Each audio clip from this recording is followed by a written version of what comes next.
I'm looking into Melania Trump today, and if you want to see the first part, go watch the first part. This is one of these videos where I haven't done any pregame, right? I have no idea what I'm gonna find. I could easily find a whole bunch of shit that makes me look like a fucking idiot, and it's obvious, and I'm just some crazy conspiracy guy, or it'll be just like everything else, where it's like, this doesn't quite make sense.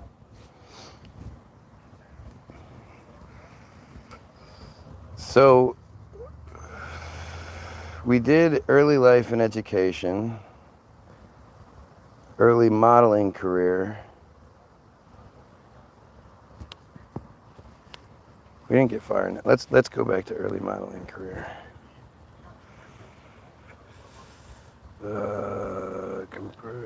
Molly was discovered when she was 16. At the time, she wanted to be a fashion designer. As her modeling career progressed, Melania took to the alternative spelling Melania Naus. She traveled Europe to find modeling work. Except for a few close relatives, she did not maintain contact with anyone she knew in Slovenia. Which is why there's nobody that can back up this narrative, right? That's like part of their cover story, is to say that family all died or that they lost contact or shit like that, right? In 1992, Melania was named runner-up in the Yana magazine Look of the Year contest, which promised its top 3 contestants an international modeling contract. She signed with RVR Reclaim in Milan, but she left the organization a few months later. So again, this sort of attests to the idea that she didn't need Donald. For her to have found him attractive, there must have been something else there. She didn't need the power that came with him. And at the time, he wasn't the big, powerful man yet. He was just goofy-ass Donald Trump. No way that guy would ever be president. Melania spent the following years traveling Europe for modeling jobs, including one in which she portrayed the first female president of the United States in 1993. Around age 23 or 24, and you don't understand, that's a 2-year span. From the time you turn 23 to the time you turn 25, you're not 24 anymore. That's 2 years. That's 600, 700 fucking 20 days. 30 days. She made Paris her primary residence, where she lived with her roommate, Victoria Silvstedt. No way. Playmate of the Year, Victoria Silvstedt. Melania modeled for fashion houses in Paris and Milan, where in 1995 she met Metropolitan Models co-owner Paolo Zampoli, who was on a scouting trip in Europe. Zampoli, a friend of her future husband, Donald Trump, became one of the few people who was involved in Melania's life for a long time. Interesting. Zampoli urged Melania to travel to the United States, where he said he would like to represent her. In 1996, Melania moved to Manhattan. By this time, she was already 26 years old, much older than most aspiring models. Zampoli encouraged Melania to live near and socialize with people in the fashion industry, and he arranged for her to share an apartment with photographer Matthew Etienne in Zirkendorf Towers in Union Square. Her rent was taken from her pay with Zampoli's agency. Once she resided in the U.S., she returned home, to her home country only sparingly and only for short periods of time. She lived a healthy lifestyle, managing her diet carefully. Now, see, this is where we're going to get all these fucking useless nonsense details instead of the nuts and bolts, instead of the meat and potatoes of things and how things actually happened and shit like that. This is where we learn just shit that doesn't fucking matter. She managed her lifestyle. She lived a healthy lifestyle, managing her diet carefully. She avoided drinking and partying that often consumed the lives of the models around her. She did not lead an active social life and only went out on rare occasions. Wasn't she to be out socializing so she could get those contracts and shit? And I'm telling you, the pictures of Donald and her and Epstein and Ghislaine, she's fucking hammered, man. She's wasted. Melania was featured in a sexually explicit photo shoot for the 1997 issue of Max, a French men's magazine. How did that even take place? I thought she didn't go back to Europe very often. With another female model. The photos were shot by photographer Alexander Al de Basseville, and the work was unpaid, instead promising Melania exposure in a prominent magazine. That's an interesting little bit, and Pete, don't you think like this shit just seems strange? So the First Lady of the United States posed naked for free. The photos were largely forgotten until they were published by the New York Post in 2016. For her first weeks in the United States, her travel visa did not allow her to work in the country.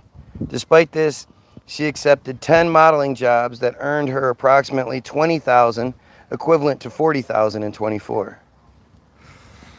She wasn't allowed to work and still made 20 fucking grand in the first couple weeks. If you chose men, you shouldn't be first lady. Like, that's just so classless. I don't think it's, I have a different viewpoint on things. Like, I think we should get over women's bodies being taboo and therefore it's classless. I see it from that perspective. Like, I think that You don't have self-respect if you're posing naked. of course you do. No, you don't. Yeah, you do. You might have confidence. You have confidence, you have self-respect. That's You can, not self-respect. I think posing nude is one thing. I think there are other things that take that past the self-respect level, but the female form is beautiful and it should be respected. It should be admired. You know, it's not this horrible thing that we should be protected from seeing. Now you want to talk about hustler pictures and stuff, well, that's fucking gross. I don't know why anybody wants to see that shit. As a straight man, I don't need to see all up close in your shit and spread apart and ugh. It's gross. And if you felt that way about me, I would think you were gross. Ooh, let me see your pee-pee hole. Pull it open. Here, let me look all in there. Here, squat down in front of me and show me your butthole. Like, that would be so fucking weird. Why would you want to look at my butthole? Sweetheart, you want to look at my butthole? Wait, what? What just happened? That doesn't matter. She received her first major job when she posed for Camel cigarettes ad. So that her first major work was for a Camel cigarettes ad by Ellen von Urworth, which was displayed as a Times Square billboard and ran in Rolling Stone. For a chick that didn't get out much, man, she sure did get famous quick.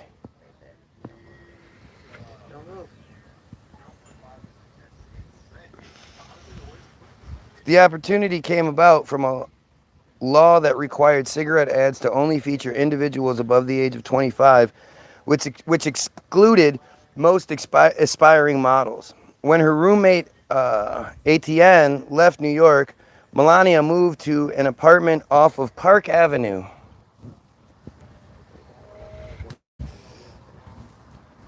Like, seriously, where is the attraction there? Does that even look like there's chemistry between these two? Oh, seriously, she's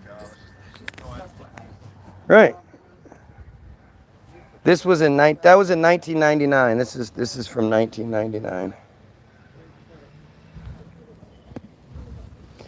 In September 1998, Zampoli introduced Melania to real estate mogul Donald Trump at a party.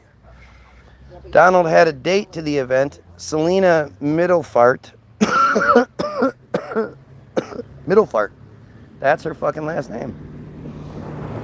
When he asked Melania for her phone number, she refused. Right. Okay, so that in itself. So when they were first introduced, he was on a date with another chick and asked Melania for her phone number. Why would you ever think that man would be faithful to you? Especially, you know, you're his third wife. He's cheated on the first two pretty publicly.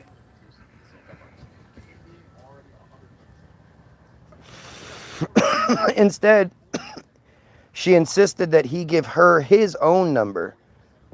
He passed her test when he gave her multiple numbers, personal numbers, instead of an office number. That is so fucking weird. She later said that giving her own number would make her just one of the women he calls. So now you're the woman that calls him? The exact details of when and where this took place are unclear, though the Kit Kat Club is often described as where they met. So we know all these other details, but we don't know this one. I know when my wife and I first met and got together and where it was, and, you know. But this one, we just don't know. This is one of those details that's just unclear. After a week, Melania called Donald and they went on a date. She intentionally gave him an indifferent attitude to his advances, knowing this would pique his interest. Oh, she was just pursuing him. He's so amazing. Not only is he so amazing that she went out with him, she was the pursuant. Yeah, sure she is. Get the fuck out of here. The correct shit was scrubbed. Because we had read that a while back. And now this fairy tale was changed out. Not only was Donald's personality similar to that of Melania's father, ew! That's written in the fucking Wikipedia history of this woman. That is just unfucking real.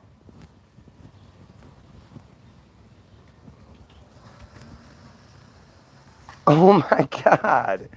I can't believe like when I read these things like this. You know, it's like I'm not surprised because I'm always surprised by how obvious it is. You know, I expect to read a bunch of goofy shit when I read these narratives. But it's like the lengths that they go to, the shit that they do is just insane.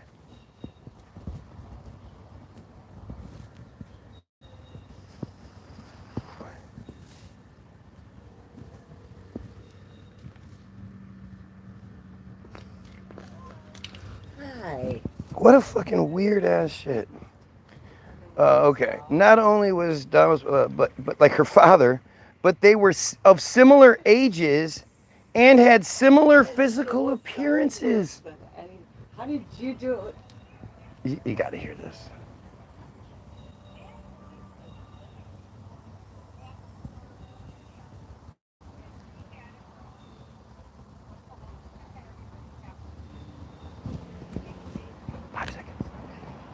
Can, can you hang on 1 second? 1 second. Why are you muting it? Not only was Donald's personality similar to that of Melania's father, but they were of similar ages and had similar physical appearances. Of course they did. How fucking insane is that? When they began dating, Melania had access to his book, Trump, The Art of the Comeback, in which he detailed that what he wanted from a relationship. Melania held a press conference on September 8th, spending the event recounting her successes and telling reporters that she was world famous, among the top 50 highest paid models in the world, and set to appear in a movie alongside Mickey Rourke. September 8th, what? 1990, 2000, what are we talking about? And are we saying a model just calls a press conference and the press show up to that shit? What the fuck are we even talking about here?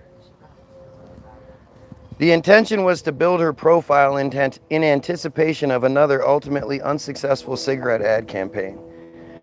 This was unusual behavior for a woman who typically kept a quiet and professional presence, and reporters were unable to verify the claims she made. She's still quarantined, Dad. What the fuck?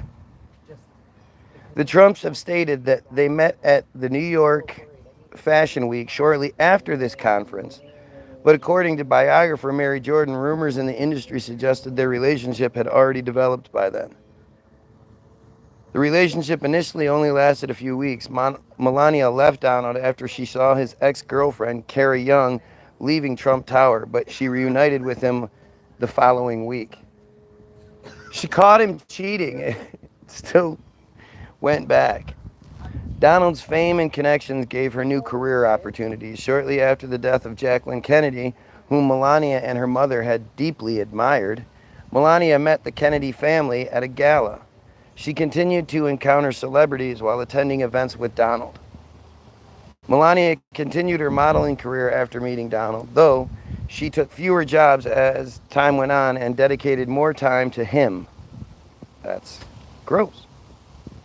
In 1999, the couple gained attention after an interview with shock jock Howard Stern on his show in which he asked them lewd sexual questions. Donald often brought Melania to meetings to show her off, praising her beauty. He did not let her participate in the business, citing the conflict he had with his first wife after giving her an executive role. She was okay with that.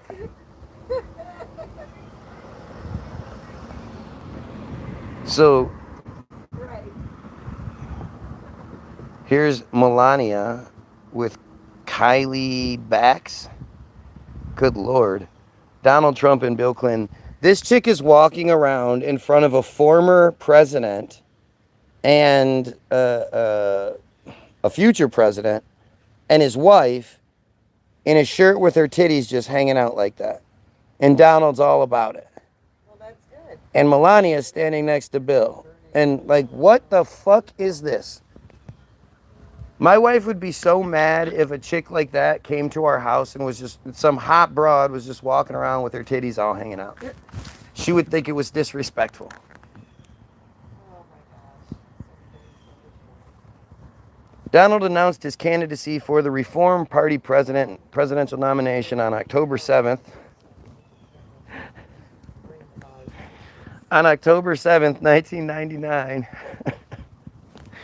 Melania adamantly supported the move. When asked by the New York Times what her role would be if Donald were to become president, Melania replied, "I would be very traditional, like Betty Ford or Jackie Kennedy." What? Betty Ford and Jackie Kennedy couldn't have been any different. Jackie Kennedy was much more like Melania, but she was, she had all her parties and shit so she could celebrate herself. Oh, yeah. Oh, yeah. Betty Ford, Betty Ford Clinic, and Betty Ford was very, very active. There was going to be some. Melania saw extensive media attention as tabloids considered the idea of a model as first lady, and they considered it ridiculous.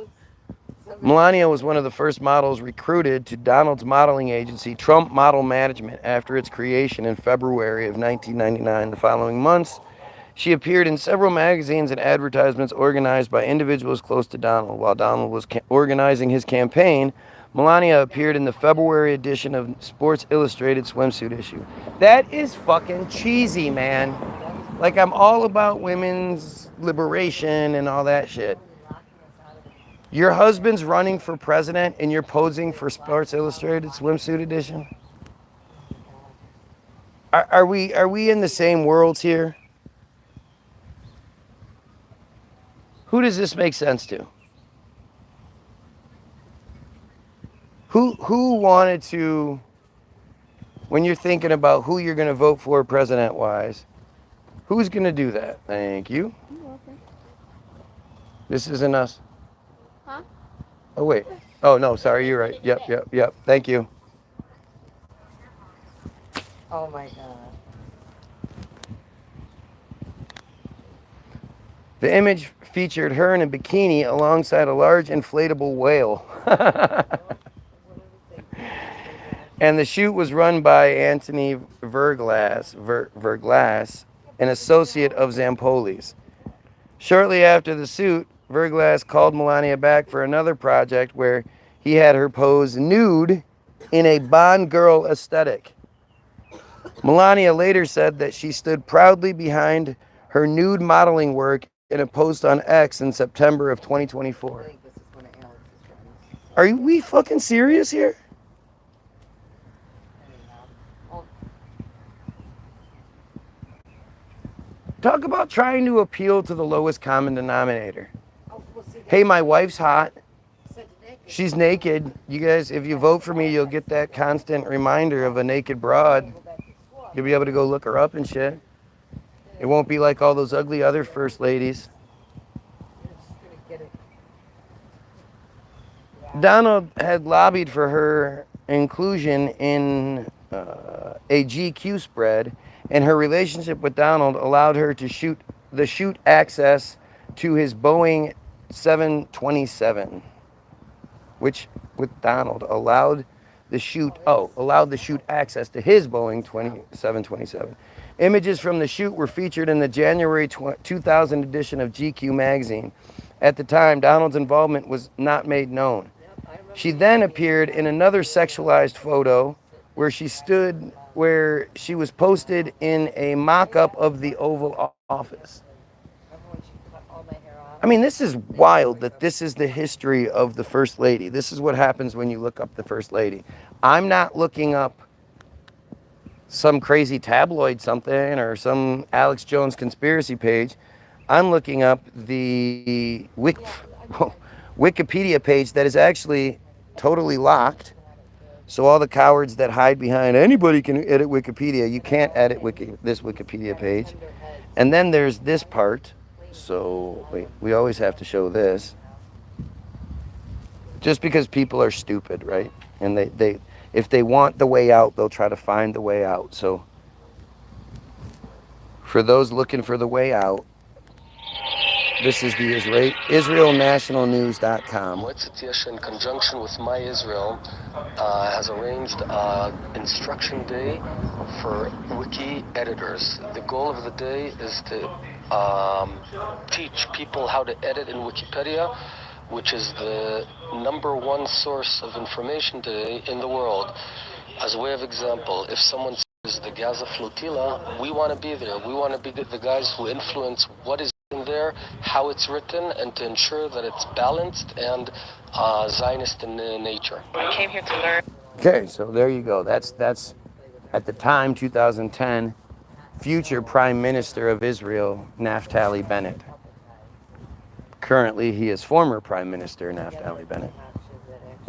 But you literally have, at the time, a high-ranking Mossad agent talking about how Israel sent people to the Wikipedia headquarters to teach them how to edit things so that it has an Israeli perspective, so it has a Zionist perspective. When people search things, they want to be there. They want to influence what people think. He literally said that. So when I'm reading you a Facebook or a Wikipedia page that can't be edited by anyone, understand that this is the narrative that they want us to have.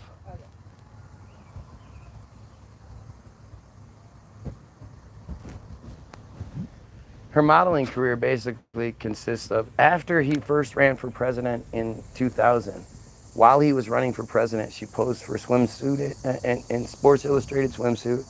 She posed naked in a couple of different things while her husband's running for president. I mean, it's just trying to, who are they selling themselves to? That would be great. I need to see you soon. Leslie.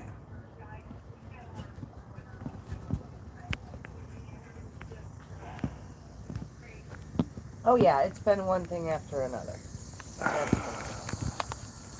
In January 2000, news broke that Melania and Donald had broken up, with conflicting accounts of who ended the relationship. Many photos and publicity pieces the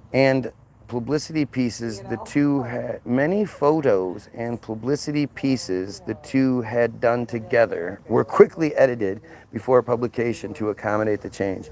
They kept in contact and they reunited a few months later. Melania received her green card in 2001, granting her permanent residency in the United States. Melania and Donald moved in together at Trump Tower in 2002.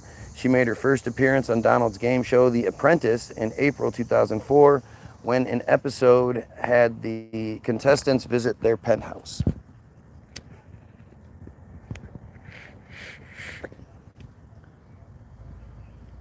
If you're going with the whole Satan thing, you're goofy. There is no Satan.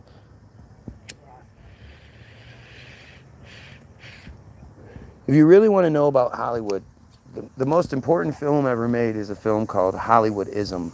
It's available on YouTube. It will be in the description of this video, a link to it.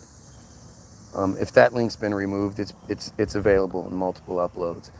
And it's the most important video you can watch. It literally tells you, it's not the satanic bullshit that they like to push on you.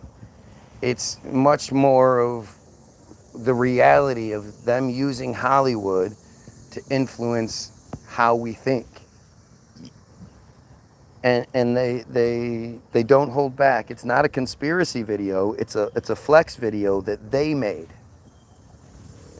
bragging that they invented Hollywood somehow. They don't talk about how, but they just invented Hollywood. They ran it with an iron fist, and they used it as one woman said, you could say the American dream is the Jewish dream.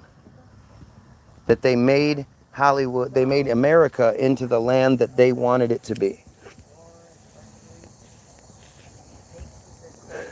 Which includes providing everybody's, if you're stuck going down this rabbit hole that it's Satan and it's it's the guy in the red suit with the fucking mustache who's kind of gay and a pitchfork or a big monster or whatever it is.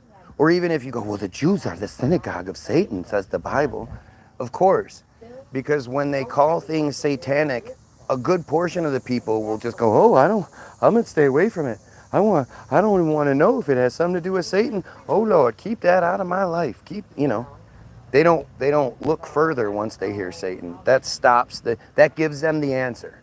Oh, it's Satan? Okay, well then I'm done looking. I found what I needed. It's just a trick.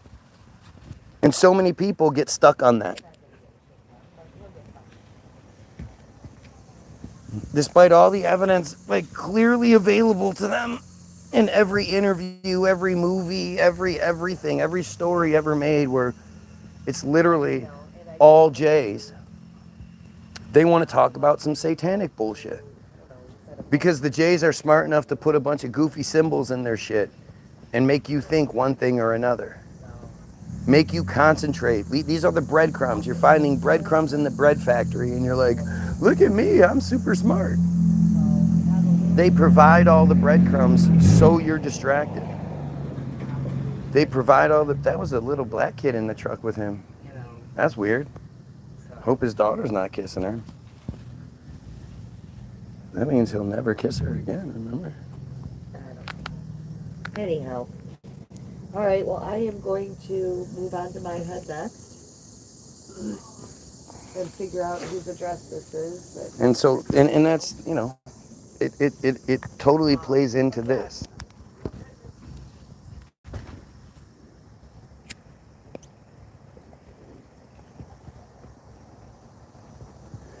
It plays into this perspective, this whole idea of this Hollywood-style presidency.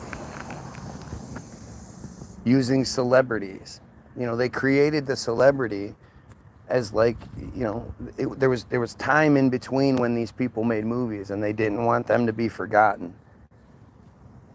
And they figured, if they showed us glimpses of their lives so much better than ours, look at how great they live, we'd pay attention, and we did. And the whole celebrity perspective is like the commercial leading you up to the main event, the movie. And you'll see it all the time. When somebody's about to, drop a few movies, suddenly they show up in commercials.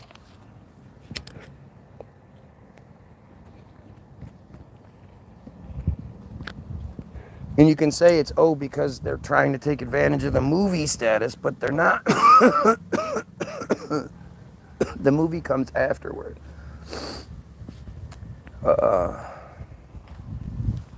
Donald proposed to Melania on April 26th, 2004, on her birthday as they were leaving to attend the Met Gala.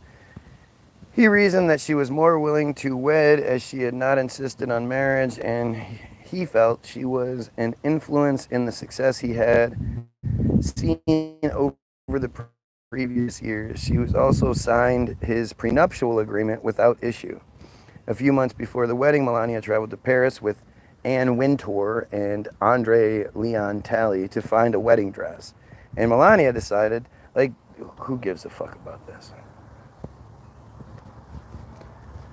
The Trumps had 3 residences that they traveled between: Trump Tower in New York, Trump National Golf Club Bedminster in New Jersey, and Mar-a-Lago in Florida.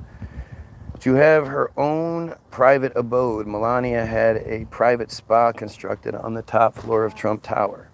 As a couple, the two did not spend much direct time together, preferring to live adjacently with one Is another. that the day of Manone's? That's not how things work. All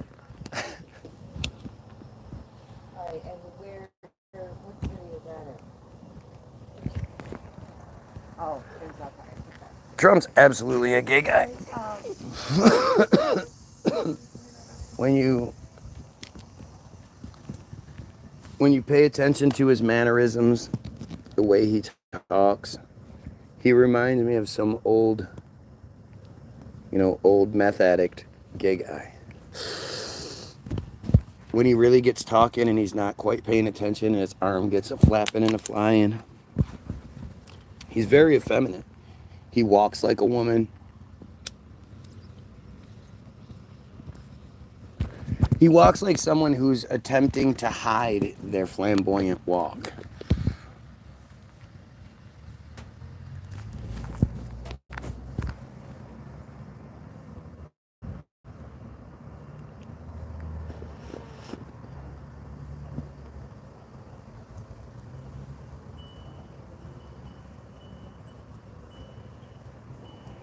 God damn this bowl.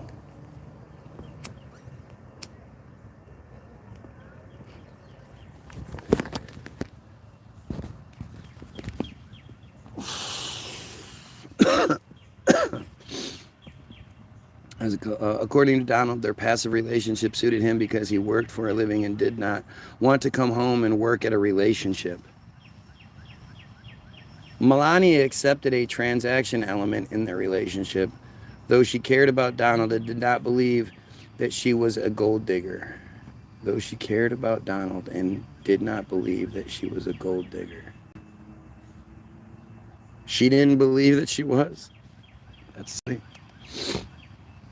Melania. When she attended events with her husband at Trump facilities, she often stayed for only a few minutes to make an appearance before returning to the private residence. Donald did not learn to speak Melania's native language, which she said she accepted because she's not a nagging wife. She doesn't sound like a wife at all.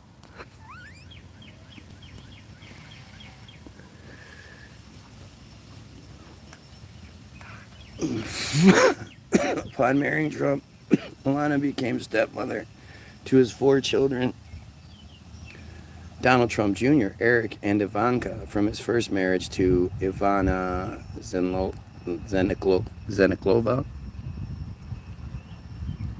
Zennikova, and Tiffany Trump from his second marriage to Marla Maples.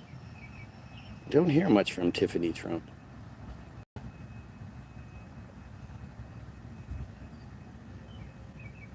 He was born in Czechoslovakia, Soviet Republic.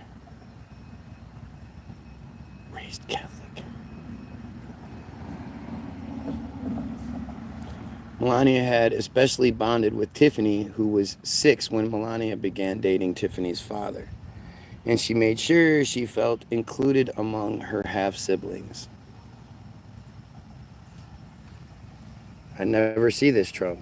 Do you guys ever see this Trump?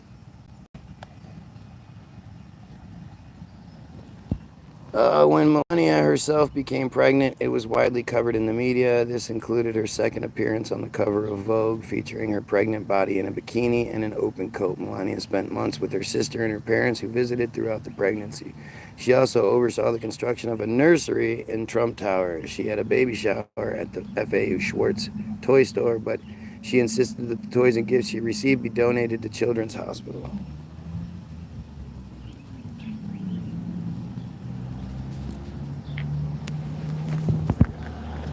Like, do we really think that those two had sex?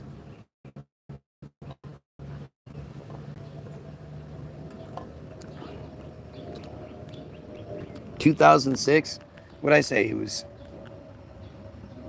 52 in 2008. So 65-year-old man pumping out a kid.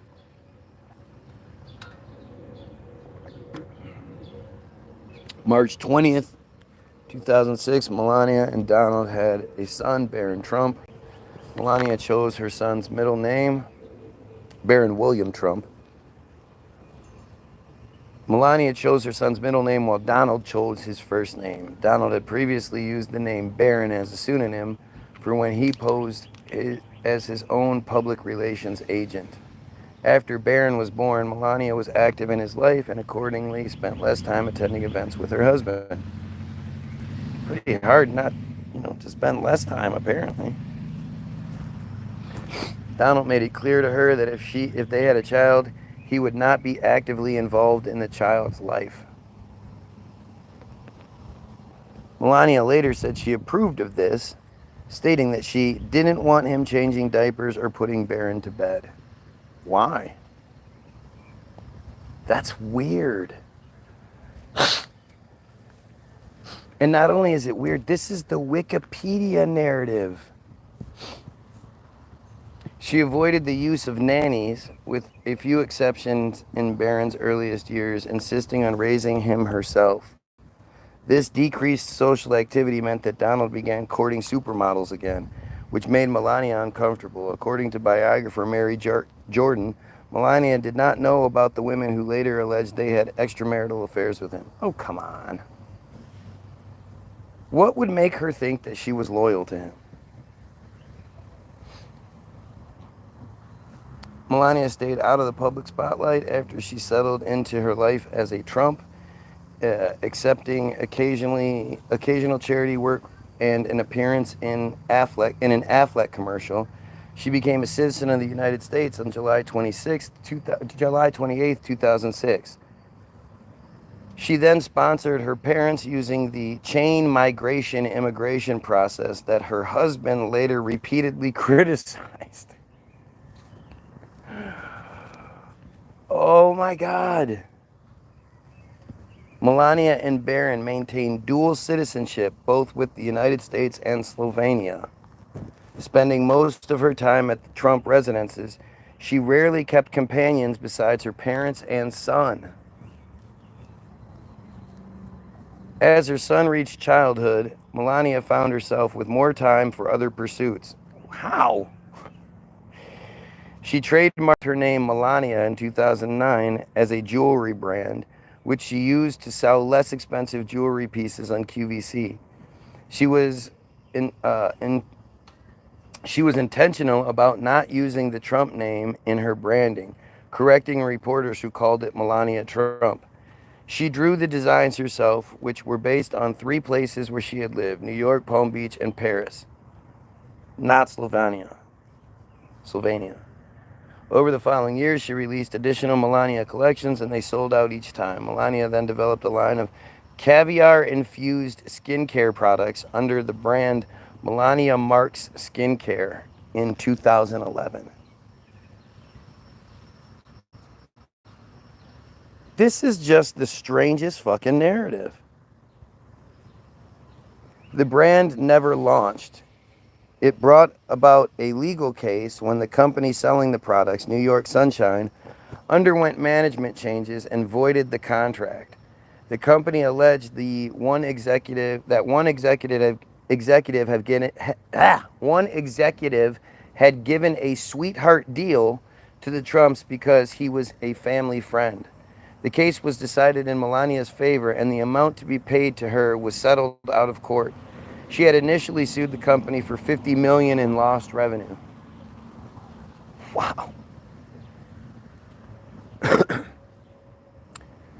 Donald Trump 2006 presidential campaign, personal life during the campaign. Melania was the one who finally convinced Donald to campaign for president in the 2016 presidential election. I'm sure she did, telling him that he either needed to do it or stop talking about it.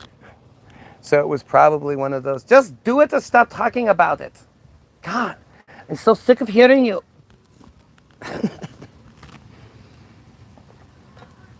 But if you believe that shit, you're foolish. Like, Trump was picked to be president many, many years in advance. When the campaign began, Melania made it clear to her husband that she would not be pressured into campaigning or attending events, and that she would only make appearances when she wanted to. She subsequently played a relatively small role in the campaign, which had been atypical of spouses of presidential candidates of the early 20th century. Again, nobody ever thought anything about this. Explaining her absence, she cited the need to stay home with her son, Barron. Her daily routine was nonetheless altered by the campaign, as she had to take security arrangements into account when she traveled, and she could not post about her activities online in real time. Once a prolific user of Instagram and Twitter, she became less active on social media accounts when the campaign began. While many people doubted Donald's chances at the presidency, including his own inner circle, Melania believed he would win. Unlike Donald's advisors, Melania encouraged him to follow his instincts and say what he felt he should say, with the exception that she does not like his use of profane language. She analyzed the campaign closely from home, following polling and watching how her husband interacted with his opponents. She spoke to him on the phone regularly throughout the campaign, including a conversation after each rally in which she gave a candid evaluation of how he did. Oh, I believe that.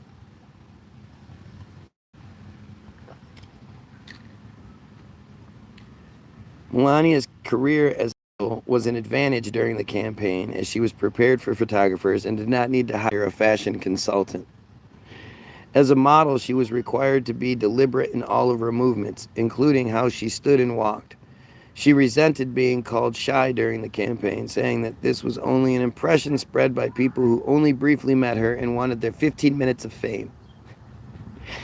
Melania's earliest speaking appearances in November of 2015 and February of 2016 were prompted by Donald calling on her to speak to the crowd. Both times, she only said a few sentences. Her first scheduled speech during the campaign did not take place until April of 2016. Like, and this guy, you think this guy can run the country? I'll go. How's it going, man? It's your boy here. I'm talking about your boy here. If you want to talk about subs, go watch the first 9 parts. Submarines Aren't Real, part 1 through 9. If you really care more about my opinion on submarines than where the fuck Melania Trump is, go look at those. The campaign reportedly wanted to get Melania more active, as she was in a unique position to humanize Donald and to appeal to the American dream from the immigrants' perspective. Because we all know how Donald loves the immigrants.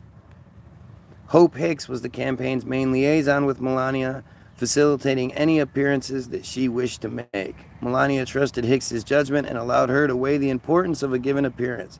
Her rare appearances brought her to swing states where her husband needed extra support, and her speeches celebrated his personal traits instead of policy. Melania was involved in the vice presidential selection process, meeting with all top contenders, and her approval of Mike Pence contributed to his selection. I'm sure it did. The deciding factor in her mind was that Pence was not as ambitious as the other contenders and would not seek to undermine Donald. This is insane. This is just fucking crazy. Get the fuck out of the United States. You are reading about the First Lady. You are reading the history that they give you. How dare you? Classless fucking shouldn't be First Lady. Yeah. An attack ad against the Trumps was produced by a super PAC that supported Donald Trump's opponent, Ted Cruz. Ted Cruz is just how the fuck that guy. Anybody wants to look at that guy? This guy is just the worst. He is seriously the worst of the worst.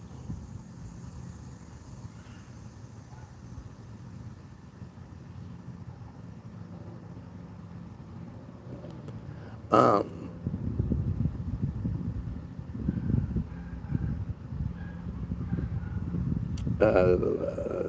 Featuring Melania's new GQ photo with the caption, "Meet Melania Trump, your next First Lady," or "You could support Ted Cruz on Tuesday." Intensifying the rivalry between the two candidates in the 2016 Republican Party presidential primaries. More nude images of Melania were published on the front page of the New York Post in July 2016 in a story titled "The Ogle Office." The images did not have a major effect on the campaign, as Melania was seen as the victim, but they were humiliating, and she spent the following 2 months away from the public. What? On July 18, 2016, Melania gave a speech at the 2016 Republican National Convention. A controversy emerged after it became apparent that a paragraph of the speech had been plagiarized from Michelle Obama's speech at the 2008 Democratic National Convention. When asked about it, Melania said she wrote the speech herself, with as little help as possible. Despite political campaigns typically having several people to scrutinize such speeches, no one in the Trump campaign had reviewed the speech. That makes sense. Donald was furious with his staff and felt that he had failed Melania, while Melania felt she herself had failed the campaign through the scandal. It was the only major speech she delivered during the campaign.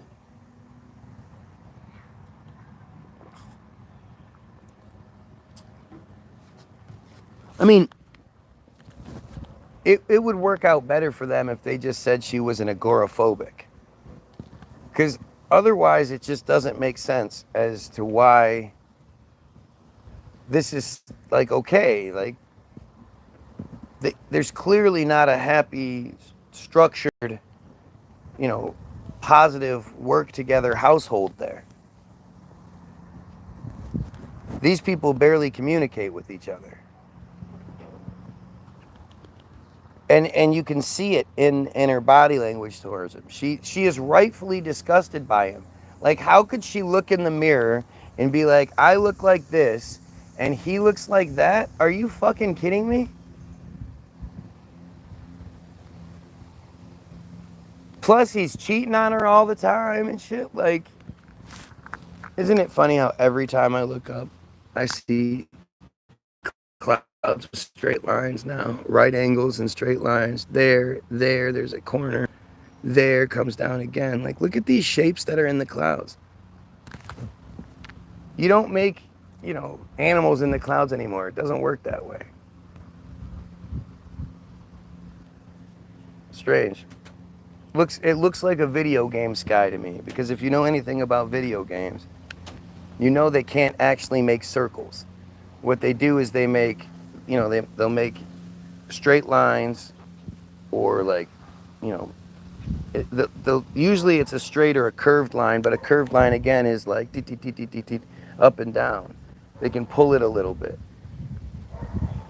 but then they shade it to make it look like it's round.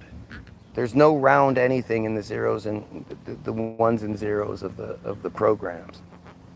And if you look at the sky and you look at the clouds, you'd be surprised how it does that. And I only noticed it in 2018, or whenever that eclipse was, that one eclipse around that time. I can't remember which one it was. But we had almost a full eclipse here in Michigan. And it was a clear day that day. And then just before the eclipse, the cloud cover rolled in. But it was actually cool because it made it so you could look up at it. You could see the sun through the clouds for some reason. It looked really weird. And I noticed that from that point on, like, it's all just straight lines. Look, right angles and straight lines in the clouds, squares in the clouds all the time. Look above it. It's straight. Goes down, goes over, goes over. That's straight lines. And then you got the chemtrail behind it, of course.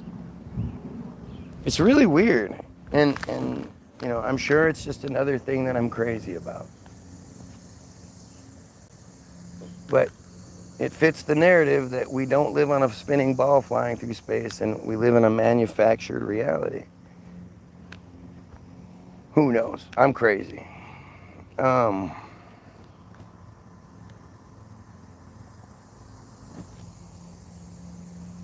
it was the only. 2 days later, Trump staff writer Meredith McCleaver took responsibility, saying there was a misunderstanding when Melania read passages from Obama's speeches as examples. But she's supposed to be really smart. The speech also included a rare statement on her past, describing her family in Slovenia and her early modeling career. After giving the speech, Melania stayed out of public view until the election day approached. Wow. It's like you don't realize just how manipulated we are. You think that Melania was a huge part of things, and you're just wrong. Here we go again. Access Hollywood tape. On October 7th, gee, it's almost like they really like October 7th. This is the second thing that happened on October 7th. On October 7th, a month before the election, the Access Hollywood tape was leaked. The tape had been recorded in 2005, shortly after their marriage, and it featured audio of Donald Trump making lewd remarks about his treatment of women. Immediately after its release, the campaign's primary concern was Melania's reaction. It took Donald 2 hours before he went to see Melania. Upon their meeting, Melania reportedly told him, "Now you could lose. You could have blown this for us." And then left the room after he apologized. That's extremely strange. Is she his handler? Is she really the Mossad agent handler, and this whole history is just a manufactured way to cover that up? Gosh, that would make a lot more sense, wouldn't it? Because who would be the lowest suspect on the totem pole? The last person you would think is Trump's handler would be Melania. Wow, we just went from 20-something viewers down to 3. Just like that. I guess that's how things work, huh? She scolded him, "Now you could lose this for us." He apologized to her, and then she left the room? What is going on here? In 2024, her husband's former personal counsel, Michael Cohen, testified during the People of the State of New York versus Donald J. Trump trial that Trump had privately credited her as having suggested that the campaign's response strategy should best characterize the conversation of the tape as locker room talk. I mean, as soon as I made the connection that she's the handler, it all made sense. This whole thing makes a lot more sense. And that's what you end up finding with like the best conspiracies, is that they end up making the most sense, especially compared to the bullshit narrative that you're given. And now it all just fits. It's why she doesn't show up unless she wants to. It's why she's with him in the first place. Why else would she be with him? She's the control. Wow. That's why she doesn't care if he fucks around on her and shit. I mean, Barron Trump is huge. Where the fuck did he get that from? How do we know that's actually Trump's kid? I mean, he kind of looks like him, I guess. Kind of. I mean, he's a white guy.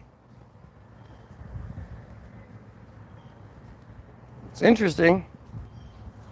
Melania kept her distance from him, angry that he may have ended his candidacy with his comments. That's what she cared about? That was her big thing again. What wife is going to care more about the candidacy than, hey, have you been fucking around on me? And she waited a day before making a comment. When asked by the campaign to make a scripted appearance alongside Donald as damage control, she refused, deciding that she was going to respond her own way. I do this on my own. You tell me what to do. She also refused to sit behind him during his recorded apology, as politicians' spouses often did in these situations. You mean as a manipulation? Because they're trying to manipulate the public into thinking that she stands behind her man in his tough time? Wow. Again, this is the Wikipedia narrative that they want you to have. Melania released a statement saying that the tape did not show the man I know, quote, it didn't show the man she knows. It sounds like she barely knows this guy. And said those who accuse him of sexual misconduct are liars. Melania received significantly more attention from the press following the incident, and she was frustrated by the pity she received.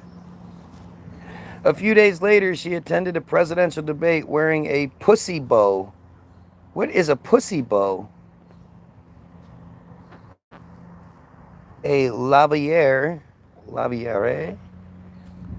also called a pussycat bow or a pussy bow, is a style of neckwear worn with women's and girls' blouses and bodices. It is a bow tied at the neck, which has been linked to those sometimes put on pussy cats. What?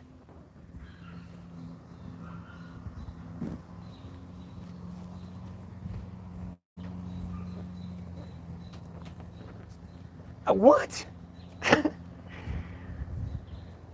So much so that they pointed it out. Like that's obviously there's significance behind it if it's pointed out in the narrative we're given. Causing widespread speculation about her intention, as her husband's comments on the Access Hollywood tape had included grab 'em by the pussy, with pussy being slang for vagina. Well, thank you for explaining that to me, Wikipedia. Wow. After she voted, Melania spent most of the election day with her parents in Trump Tower while the rest of the family did last-minute campaigning. That is just fucking strange. After Donald's inauguration, I've been wanting to stop reading this now for a while. It's just so fascinating. After Donald's inauguration as president on January 20th, 2017, Melania announced that she would not move to Washington, D.C. with him, instead staying in Manhattan so Barron could finish the school year there. Remaining in New York also allowed her to introduce her son to the White House gradually, so as not to overwhelm him. Yeah, because Donald Trump's kid's gonna not be. I mean, how like removed from him has this kid been that he's not used to any sort of spotlight? He's still kind of weird. According to biographer Mary Jordan, a Pulitzer Prize-winning national Washington Post journalist, Melania also used this time to negotiate terms for her prenuptial agreement with Donald to reflect the changes in their lives since it was signed, and to ensure that Barron would receive a substantial inheritance. Through a spokesperson, Melania dismissed Jordan's entire book as a work of fiction.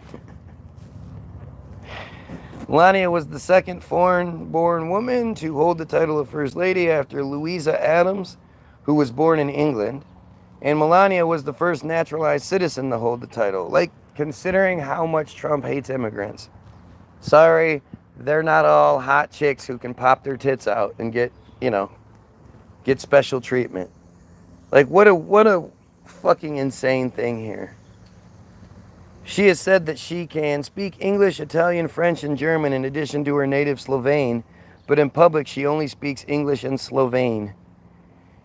She was also the second Roman Catholic First Lady of the United States after Jacqueline Kennedy, which is weird. You would think Roman Catholics would be more commonplace in history. Melania's absence from the White House caused speculation that her stepdaughter Ivanka would serve as an acting First Lady. What? As time went by, members of the administration staff, like her assistant Stephanie Winston Wolkoff, grew unhappy with Melania's absence as it gave the impression of marital issues and prevented her from exercising a calming influence over the president. She also stoked resentment among many of the people in New York who predominantly opposed the Trumps because of the cost and traffic issues caused by the Secret Service presence. Right? Yeah, that's actually a huge deal. I mean, it would have it. Think about how much more that costs the American taxpayer for there to have to be separate Secret Service details like that for two separate residences because they didn't live together. And just imagine if the Obamas were like this. Imagine all the horrible things Trump would have said and insinuated. And I mean, it's just, it's wild how accepting everyone is of this because it's their racist white superhero. The Secret Service itself also faced logistical issues from the repeated travel to New York. Having a Secret Service detail was not a major adjustment for Melania, though, as she had spent years around her husband's security team. She was given the Secret Service code name Muse.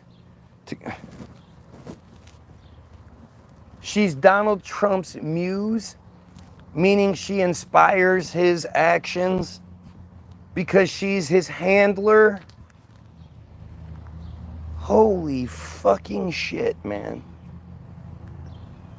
To go along with the president's name, Mogul. Being First Lady came with another drawback for Melania, as she was expected to speak on serious topics such as immigration policy and had little control over how her media appearances were handled, which was a different experience than she had had as a model.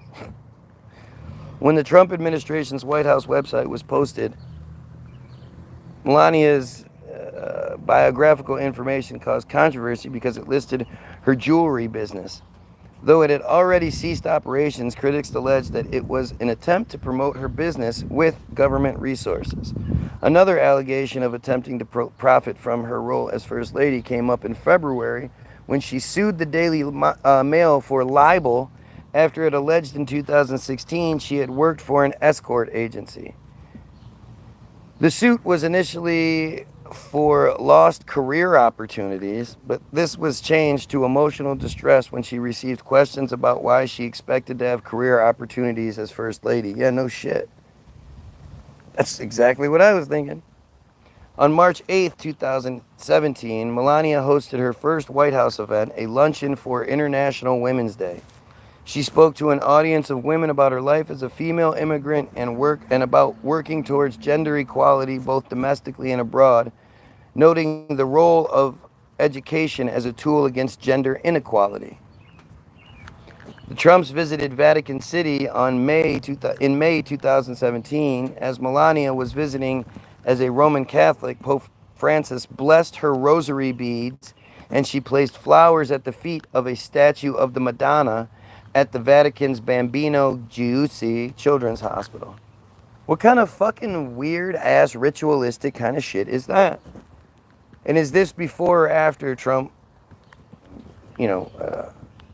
prayed at the wall? Kissed the wall and shit. You know how they all do. Sport the yarmulke, kiss the wall. The first major public attention Melania received was after an incident in May 2017 while the Trumps were visiting Israel.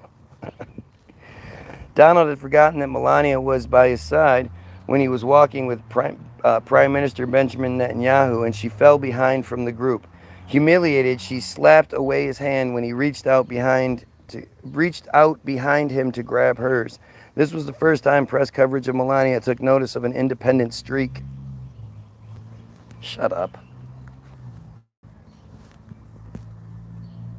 He was just so enamored by being with Benjamin Netanyahu. Oh. The lack of staff appointments in the East Wing during the first months of the Trump administration, typically the domain of the First Lady, caused a backlog of tour requests to develop. In February, several hires were made for the office of the First Lady. Anna Christina Nisita Lloyd was social secretary. Lindsay Reynolds was as the First Lady's chief of staff. Tham Kanelkalakam as her director. Stephanie Winston Wolf as the First Lady's assistant. And Stephanie Grisham as communications director. Melania retained the head florist appointed by Michelle Obama. Heidi Gaffrani? I don't know. The chief usher appointed under the Obama administration, Angela Reed, was replaced by Trump International Hotel employee Timothy Harleth, breaking the norm of the chief usher serving under multiple presidencies. Reed had been broadly unpopular with the staff, and the firing earned Melania their goodwill. The First Lady's staff remained small relative to those of her predecessors. This was in part because she did not want to have any employees speaking on her behalf. Instead, she answered her correspondences herself. Yeah, bullshit. Melania had a reputation in the White House for being drama-free and for treating the staff well, according to her husband's campaign manager, Corey Lewandowski. Her staff had 100% loyalty to her. Melania had a close, trusting relationship with her staff, and she was protective of them when conflict arose. Before moving in, Melania worked with to redecorate the White House, as First Ladies typically do. She had most of the Obama-era decor replaced, and like the Obamas, the Trumps paid for it out of pocket instead of using the allotted funding. I know I believe it, don't you? All right, I just, there's so much more. I'm just not even gonna bother. So let's go with, where is she? I wanna see if I can find her last appearance, her last public appearance. So let's go news, sort by date. Melania Trump responds to claims she was only with Trump for money 2 hours ago. Okay, let's see. When Melania Trump and President Donald met, she was 28 and he was 52. As a model who was dating a Nepo baby businessman, Melania came under fire more often than not for what she saw as the real reason for what some saw as the real reason she wanted to be with Trump, his money. Now, in an ABC News interview from 1999 that has made the rounds on social media again, Melania's response to marrying Trump for his money has some out again. Okay, so it's not a response she made.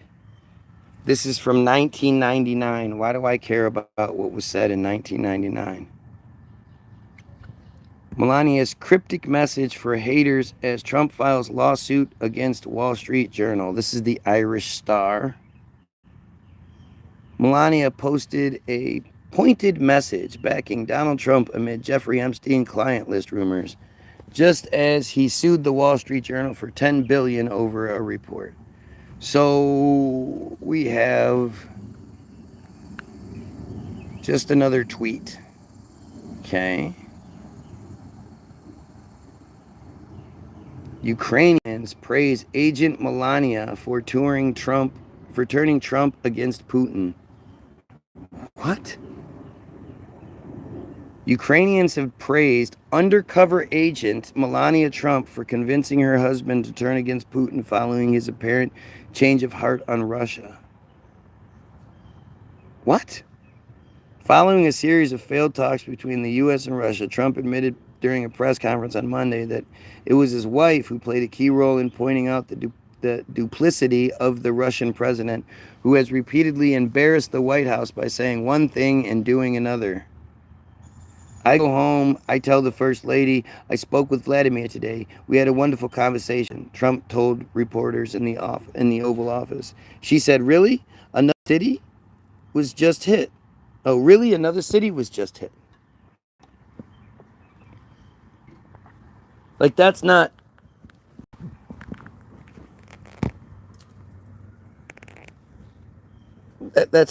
fucking silly. They don't, well, he doesn't go home and talk to her.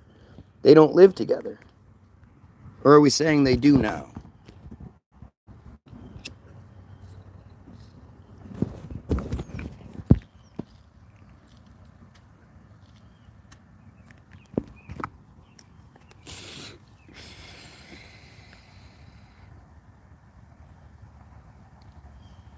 Oh, please, we have some dumb Christian.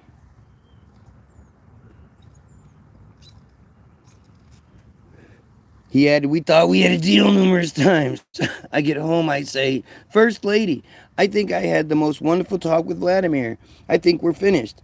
And then I turn on the television, or she'll say to me one time, What's this? What's that? Well, that's strange because they just bombed a nursing home. Like, this isn't even real. This is just like Trump talking about his grandfather uh, teaching the Unabomber. This is just some fucking nonsense this man decided to say. He calls his wife First Lady.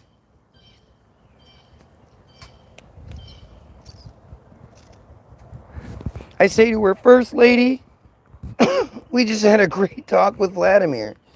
And she says, oh, yeah? Well, he just bombed another nursing home. Where are these nursing homes being bombed? The revelation sent ripples through certain sections of pro-Ukrainian social media, and shortly after the announcement, an ex-user posted a picture of Agent Melania Trumpenko wearing a wide-brimmed hat and a jacket emblazoned with the logo of the Ukrainian Armed Forces. Similar pictures soon emerged of the First Lady wearing Ukrainian combat fatigues draped in its blue and yellow flag. Lots of love for Melania Trump on Ukrainian social media tonight. I mean, again, is this... So, I just put it together reading her history that doesn't even mention anything about Ukraine yet.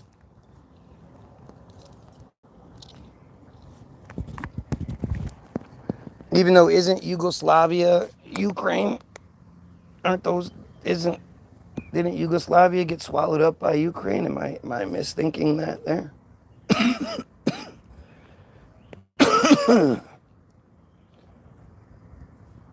But this is why the whole narrative is kept such secret, because she's actually of Jewish descent. And she's part of the, that whole narrative that they came from these humble beginnings and shit. Bullshit. Bullshit.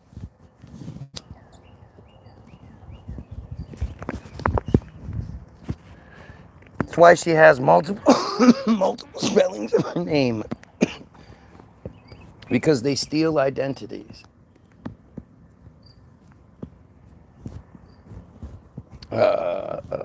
Posted Current Affairs magazine Business Ukraine, accompanied by a meme of 3 cartoon characters presenting her with a Ukrainian hat, while user Erno Buez quibbed, Melania single-handedly doing more for Ukraine than the entire GOP. Melania Trump being the one to help prevent a complete abandonment of Ukraine from this administration is not what I expected, but also tracks exactly with how Trump makes decisions, quibbed another user, referring to an oft-cited adage on social media that Trump tends to parrot the opinions of the last person who spoke to him. Although the Slovenian-born First Lady tends to keep her political views out of public eye, the interjection is not the first time she has spoken in support of Ukraine. During Russia's initial invasion in 2022, she implored her followers to donate to the Red Cross, claiming the suffering of innocent people was heartbreaking and horrific, and that her thoughts and prayers are with the Ukrainian people. Gee, I bet she's had plenty to say about the Palestinians too, huh?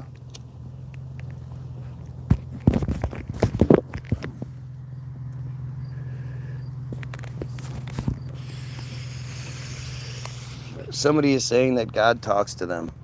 Now that's a fucking weirdo.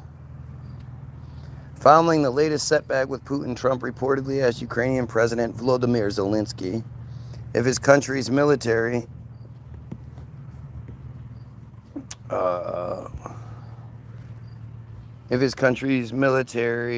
was able to hit Moscow and St. Petersburg with missiles in order to make Russia, quote, feel the pain. This has to be satire, right? The president also threatened Russia with severe tariffs if Putin does not agree to a ceasefire within 50 days. This is MSN. This is MSN.com. This is the Daily Beast. Holy shit. I literally just got done saying I think she's his handler. And that's what's being said here. We all depend on Donald Trump and Agent Melania backing Ukraine. Forget Botox. This is the real reason she stays in. Want to know about claim Trump's being asked to deport his wife, Melania? That's Snopes. I mean, he should be being asked to deport her. That's not a fake claim. I'm sure there are plenty of people out there that are saying that. First Lady Melania Trump's brutal exercise regime and very strict diet. This is what we're talking about. Let's see. Let's pull up videos. Videos that I can't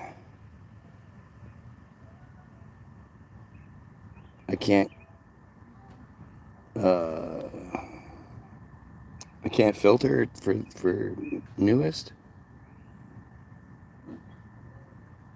Let's see, is this a video? The First Lady and I.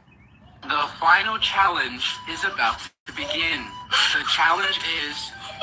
The First Lady and I are here in Texas to express the love and support and the anguish of our entire nation in the aftermath of this horrific flood. I haven't seen anything that's a close-up of her yet. Guadalupe River. Guadalupe. 26 feet in the Guadalupe River. 45 minutes. The waters. She's in Texas. It has to be fucking warm there. This is from 7 days ago supposedly. She's in Texas. She has on a leather coat, a hat that's pulled down way over her face. 40 lives. I haven't seen an actual picture of anything sort of close that makes it look like that's her. Just met with the wonderful families. There we go. That's her. We pray with them. We hug. We hold hands. To community, to everybody who lost a loved one. Our nation is grieving with you. That's the First Lady. She has on a hat. That was a week ago, I guess. And then Melania Trump, this is from a month ago or 2 weeks ago, but this is on Instagram. First Lady Melania Trump visit Children's National. This is July 3rd, 2025.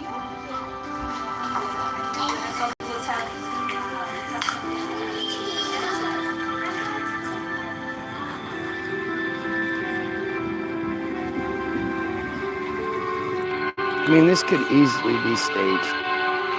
This is nothing.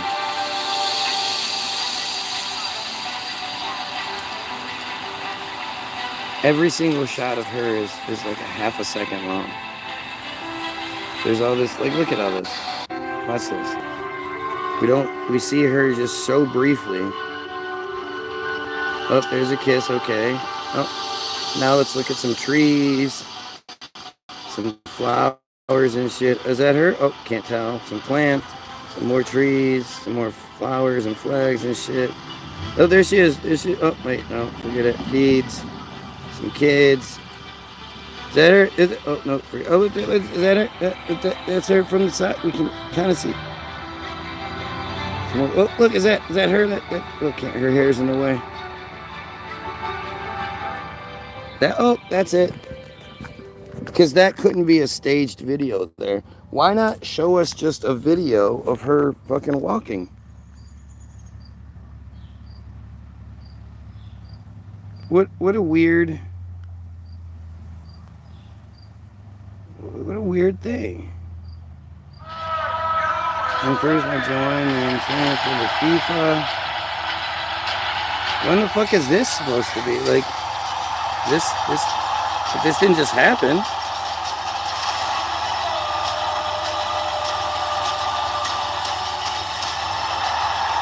Not seeing a bunch of Melania Trump there. Well, I saw that silhouette of her.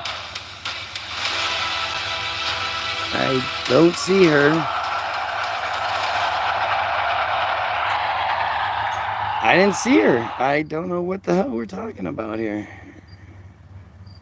Where is Melania? This is from 2 weeks ago. If a woman does this pink salt hack for just 1 week, she'll notice a flatter belly and way less. Understanding America's most... Right, she wasn't marrying a saint. Now you see her, now you don't. They're never in the same place. The mystery of the vanishing First Lady. There are some reports that they have virtually separated. It's a marriage that works for them. It's a marriage that works for them. What is going on? I'm gonna have to watch this one.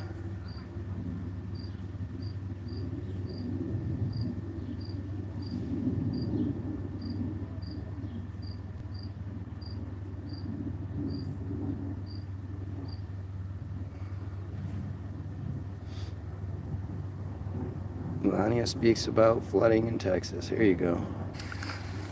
My deepest sympathy to all of the parents who lost beautiful young souls. This is the best you can speak. Sympathy from all of us, to the community, to everybody who lost a loved one. We are grieving. Why does with she have you. that hat on? Our nation is grieving with you. And again, We just is she met cold? With the wonderful families. It's been so We fucking pray hot. with them. We hug. We hold hands. She looks They share as the stiff as can stories, be. And I met beautiful young ladies. They gave me this special bracelet from the camp in honor of all of the little girls that they lost their lives. So we are here to What did she honor just say? them and pray with them. We hug. We hold hands. We They hold share hands. the stories, and I met beautiful young ladies. They gave me this special bracelet from the camp in honor of all of the little girls that they lost their lives. So we are here to... What the fuck? Is she a fucking teenager?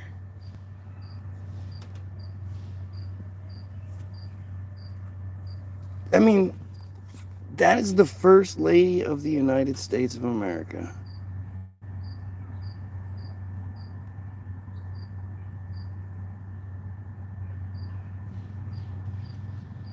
Trump and How Gen Melania. X are getting their teenage bodies back.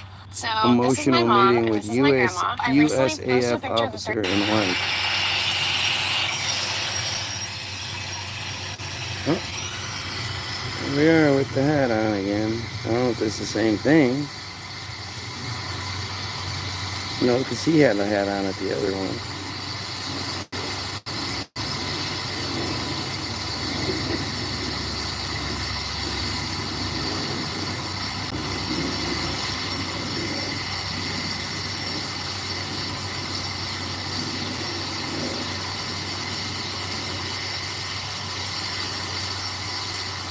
Yeah, the weather looks terrible.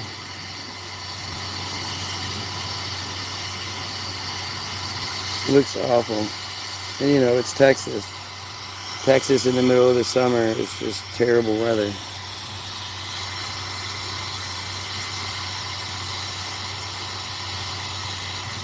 Oh, this is all we're gonna see. This is not gonna hear anything. Not gonna. Those two don't look anything like a couple that likes each other.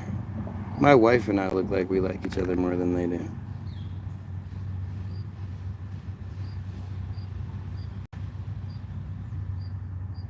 It's strange too, like everything is like 30 seconds, 40 seconds. Just these quick little things. And then it jumps to First Lady Melania Trump on Mother's Day. Here's a whole minute with this. Motherhood. Motherhood. A life-changing event that makes women invincible and exposed No, at it the doesn't. same time. Military mothers in America have developed an extraordinary parallel journey. They are filled with stories of personal sacrifice, determination, loss, and healing. Certainly, only military mothers have experienced this level of grace and resilience Oh yes, of certainly. American Only life. them. The sacred strength of women is a profound force.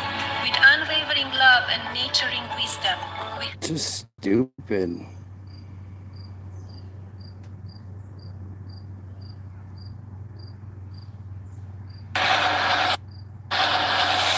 Attend the FIFA Club World Final. There she is.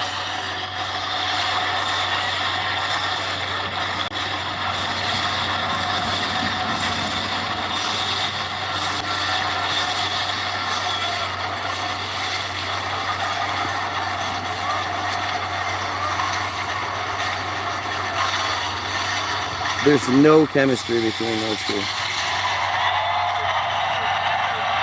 She just looks like she's working.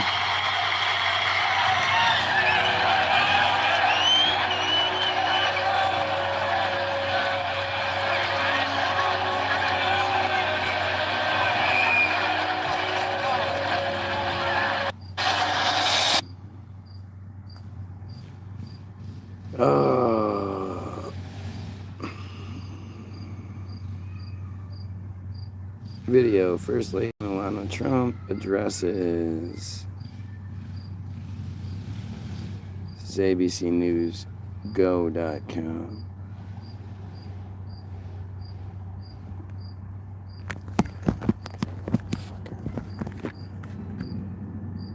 True, I still barely speaks English after many, many years. Right. I mean, it just doesn't make any sense. Why would she? Why can she not speak any better than that? She's been here since the 90s. Like you would think, at the very least, it would just sort of happen. You know, if I were to move to Australia, within a few years, I'm gonna have an Australian accent just from being there for such a long time.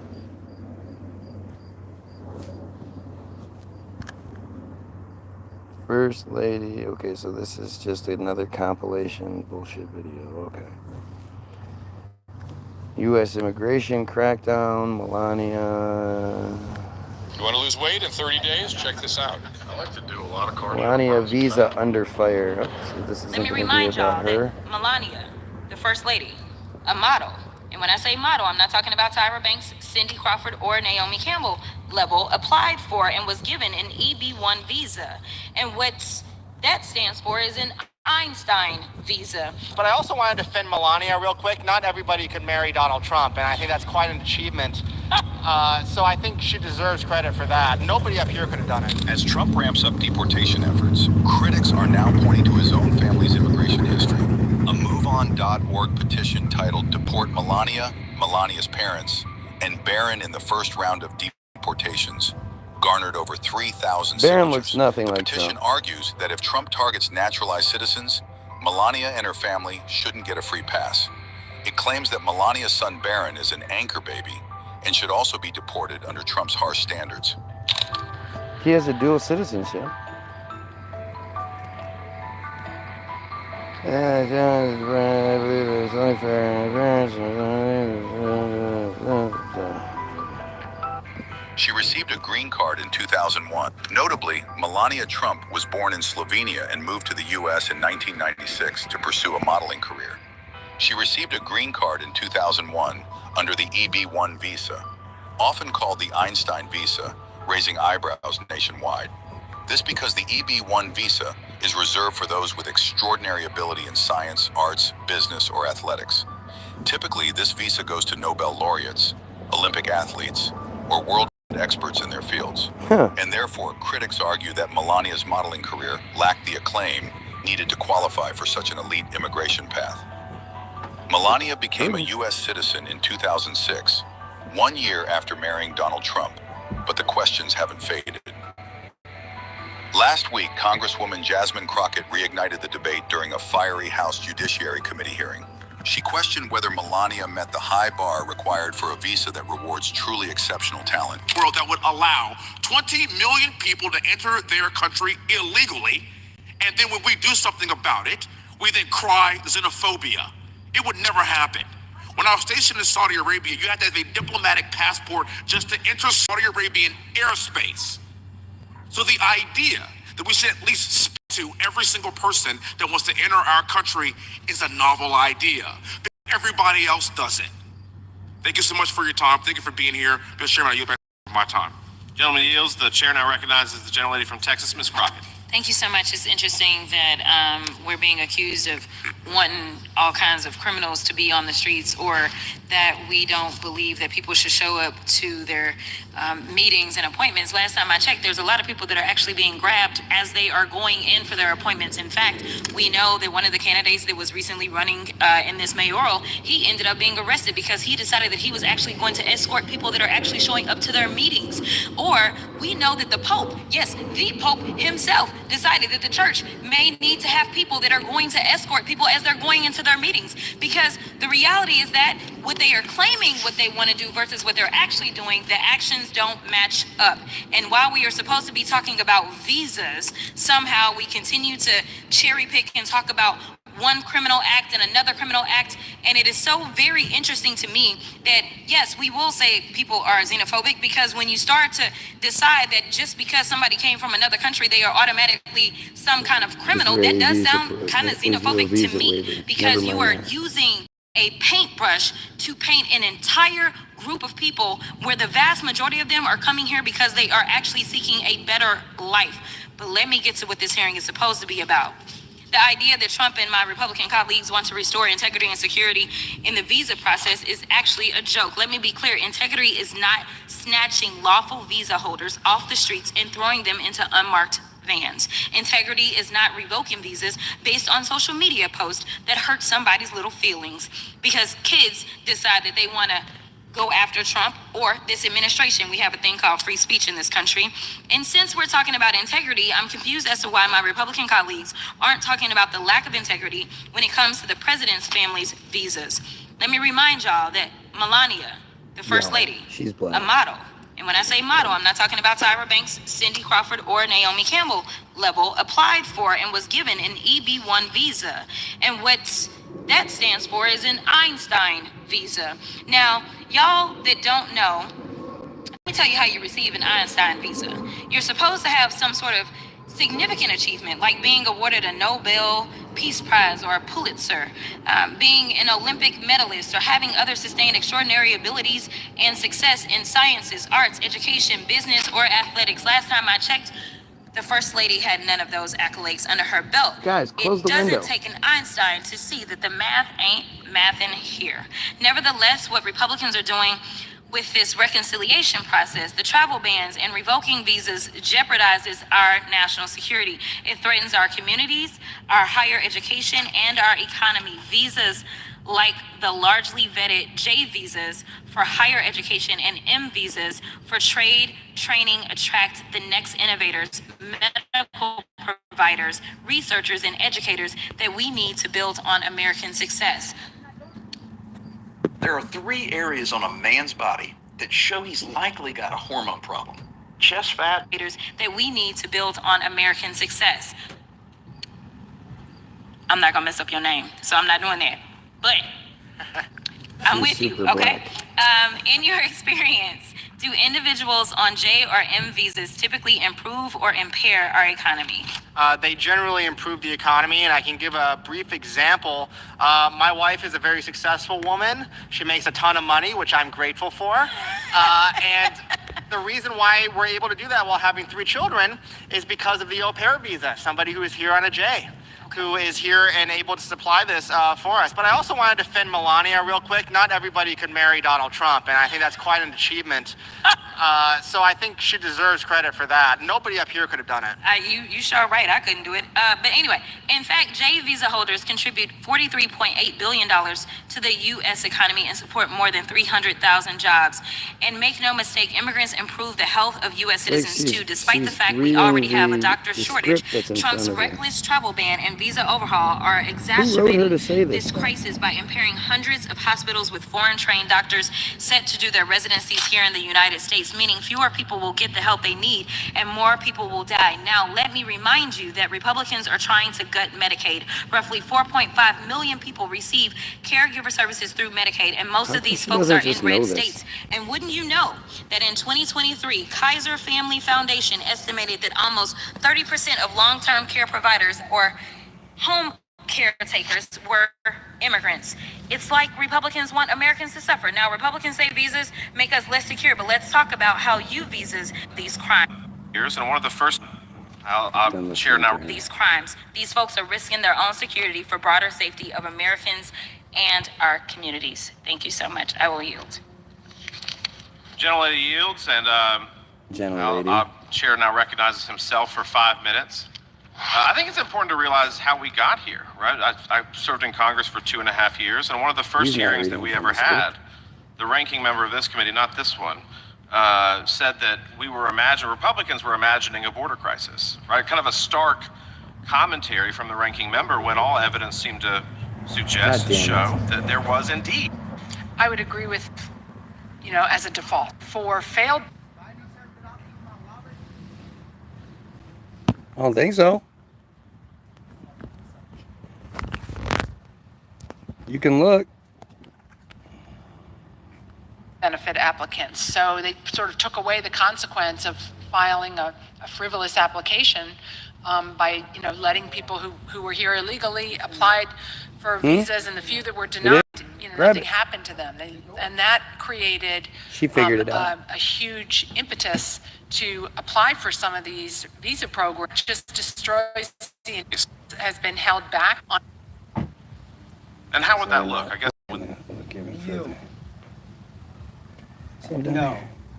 No. I love you. What's up, man? We about to go to the lake. Have fun. That's what you should be doing. Well, no, it's not, but. It ain't the only thing. I already know what you're gonna say. Yeah. Trump's dark past services with Melania gets a dumbass. This is the quickest way to clear out stuck poop. The number one food, Melania, Donald Trump's dark past. It's resurfacing in ways it's his worst nightmare.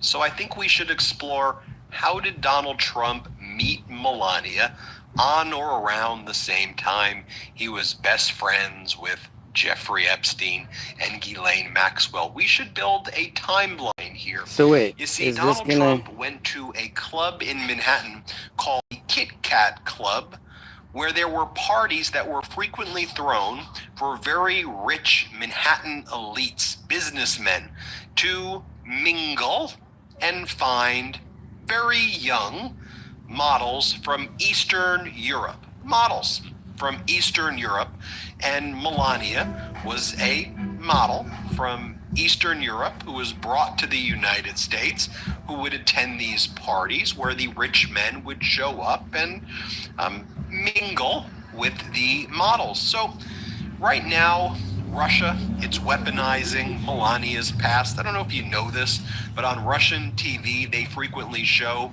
Melania nude in order to mock Donald Trump. So they show all these photos of Melania. By the way, Melania's previously made posts about how proud she is of her nudes. But did you know that after Donald Trump and Melania met, she got what was called an Einstein visa? She was treated like a genius, an exceptional achievement visa that gave her a fast track to become a United States citizen. She then used her citizenship to bring in her family members, a policy that Donald Trump is blocking and that Donald Trump would say people like that, I guess if their skin color was brown or black, to concentrate camps in the Everglades called Alligator Alcatraz. Let's dig through this timeline, shall we? So what was Donald Trump doing in 1997, the year before he meets Melania? Well, in 1997, he's out there partying with Epstein and Ghislaine. This is from the London Sunday Mirror. This is 1997. How sweet. Trump's Brit of all right. Just weeks after ditching his second wife, America's best-known billionaire, Donald Trump, has fallen under the spell of a 20-year-old English girl. This was before Melania, okay? This is 1997. Trump 50, who has failed in his bid to secure the services of Princess Diana's butler, Paul Burrell, was in search of another British trophy when he met London model Anuska DeGiorgio at a party in Manhattan. Several American millionaires already had their eyes on Anuska, but she was there with Robert Maxwell's daughter, Ghislaine, who has introduced several of her attractive friends to the property developer, and none of his would-be rivals owned a vast mansion in Florida like Donald does. Mar-a-Lago, where I have dined with him, the author writes, is enough to make any young girl go weak at the knees. After their meeting, Trump flew Madam Maxwell, they called her a madam, Madame Maxwell, and the model south to the Sunshine State, where all three enjoyed a happy weekend together. When they returned to New York, Anuska was installed in one of Donald's many apartments there. Miss DeGiorgia likes older men. She went out once or twice with this other person. Doubtless it is the start of a long, and by Trump's standards, it already is, friendship. So that's what was happening there. So Donald Trump's out there doing that, and then Donald Trump's out there going to these parties at the Kit Kat Club to meet. This is separate than what I just said. This is separate. He's just going out there to meet, these young models. So Donald Trump goes to the Kit Kat Club, and let's just see the story as reported by the New York Times about how Donald and Melania met at the Kit Kat Club.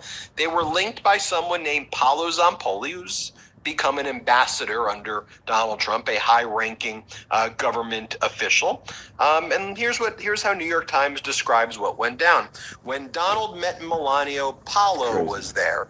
And the article goes on to say how Paolo secured Miss Trump's visa to the United States and introduced her to her future husband at a 1998 party he hosted at the Kit Kat Club.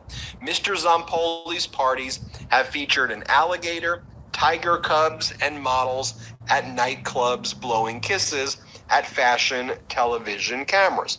So Donald Trump meets... No, I think this is a manufactured narrative to some degree. I think she's his handler.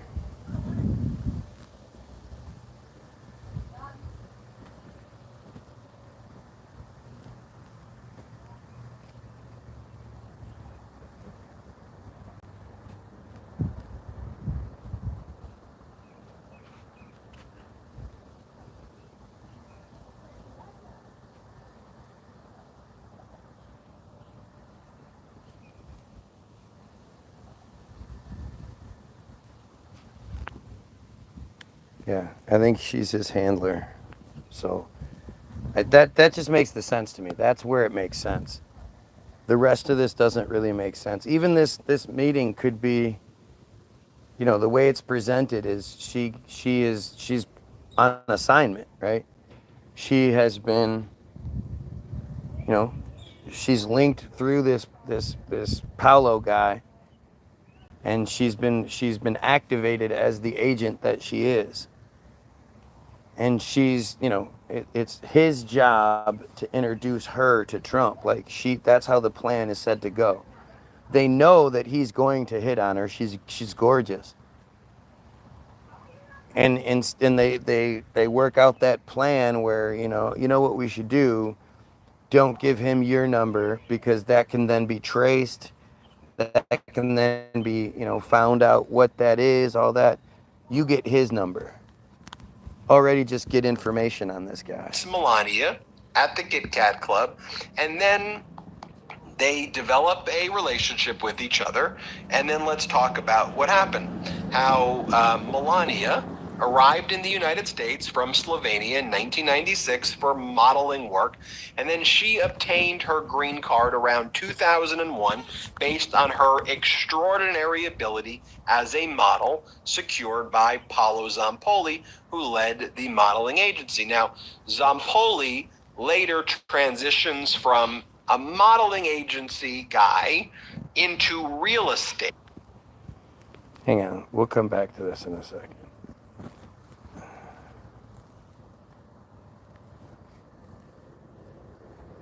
I gotta see something here.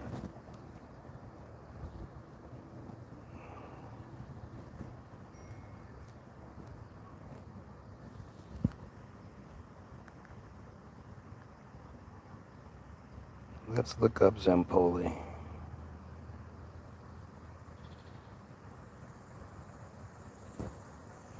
Paolo Zampoli. An Italian-born, New York City-based businessman. Since 2025, he serves as the U.S. Special Representative for Global Partnerships. What? Is an Italian-born New York City businessman. Since March of 2025, he serves as the United States Special Representative for Global Partnerships.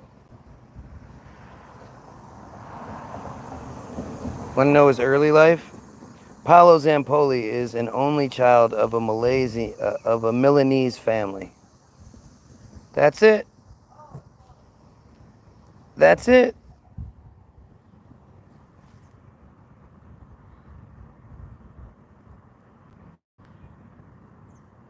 What? In the mid-90s, Zampoli founded ID Models in New York City. He went on to form a partnership with the Trump Organization as Director of International Development. While transitioning from the world of fashion to real estate, Zampoli, as co-chairman of the Paramount Group, used fashion models to sell properties in Manhattan. The New York office was located on the ground floor of 103 Green Street in the heart of Soho, and used primarily models from his modeling agency, ID Models, as located in New York City. Zampoli has worked with several United Nations environmental projects, including hosting functions such as the United Nations Diamond Awards Gala for renewable energy and the Friends of Climate Change. Zampoli has served as president of Green Incorporated, a firm that collaborates with the UN on ecological projects, as executive director of the International Renewable Energy Organization, IREO, an intergovernmental organization. He has collaborated with the United Nations to organize various conferences on climate change. Zampoli hosted Climate Change IREO conference, which counted former U.S. President Bill Clinton as a guest speaker. In 2011, he was officially named Minister Counselor to the Permanent Mission of the Commonwealth of the Dominica of the United Nations. Of Dominica at the United Nations. What's Dominica? In October 2013, the Prime Minister Roosevelt Skerrit appointed Zampoli as UN Ambassador and Ambassador for Oceans and Seas for the Commonwealth of Dominica. In June 2014, Keith Mitchell, Prime Minister of Grenada, appointed Zampoli's wife, Amanda Ungaro, gotta have that separate name, as United Nations Ambassador in charge of post-15 agendas,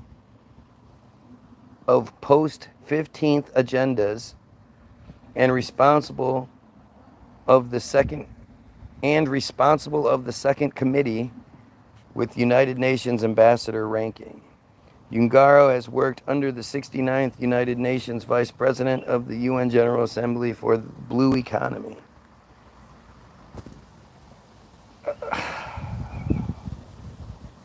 That's it. That's it. See, that's what I mean. Like, it's you got to find. There's way more to it than they let us see.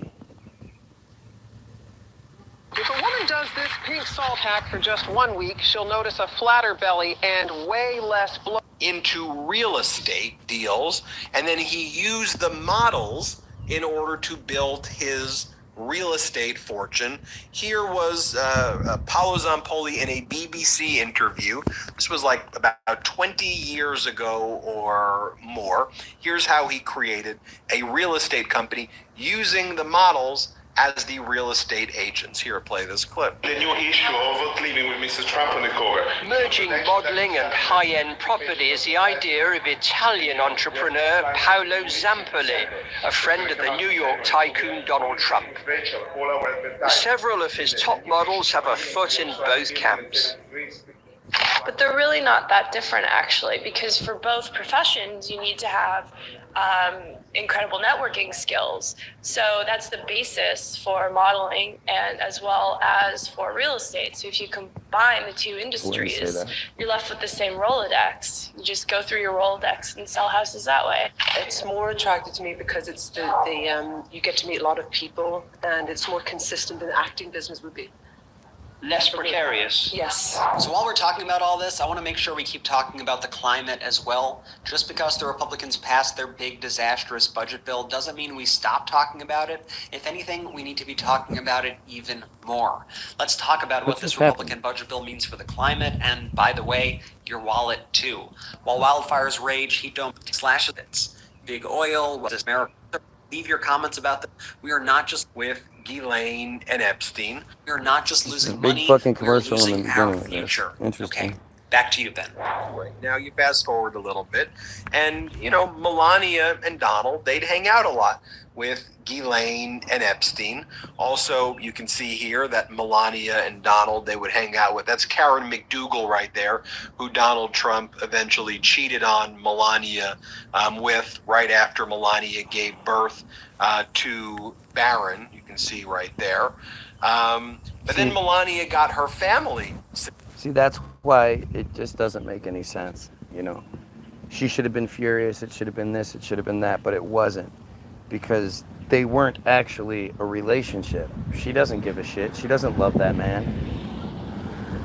That's her project. She knows he's out fucking. She knows that. Barron was probably implanted.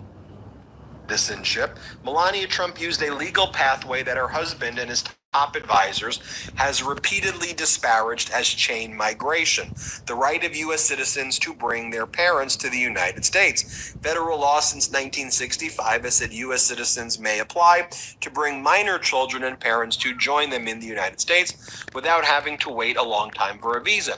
Citizens may sponsor siblings and adult children, but they typically wait longer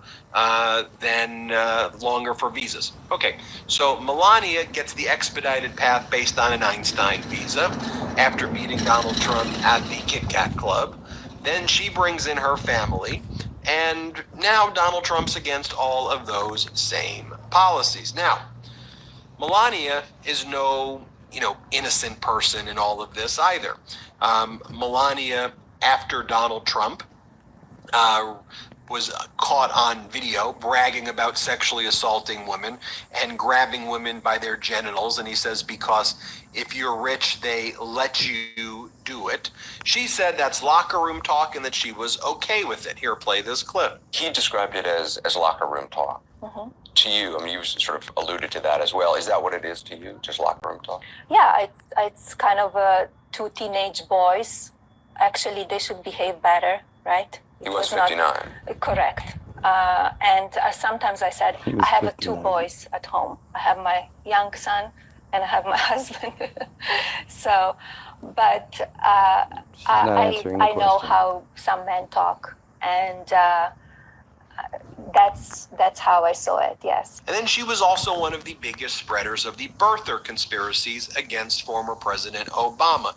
She was used by Donald Trump frequently to go and attack Obama. Here, play this clip. But what is this with the birth certificate obsession? Did he ask to see yours when you met him? I needed to put mine anyway, because if you want to become an American citizen, you need to put the birth certificate. Right. I have a birth certificate from Slovenia. And you have to put it?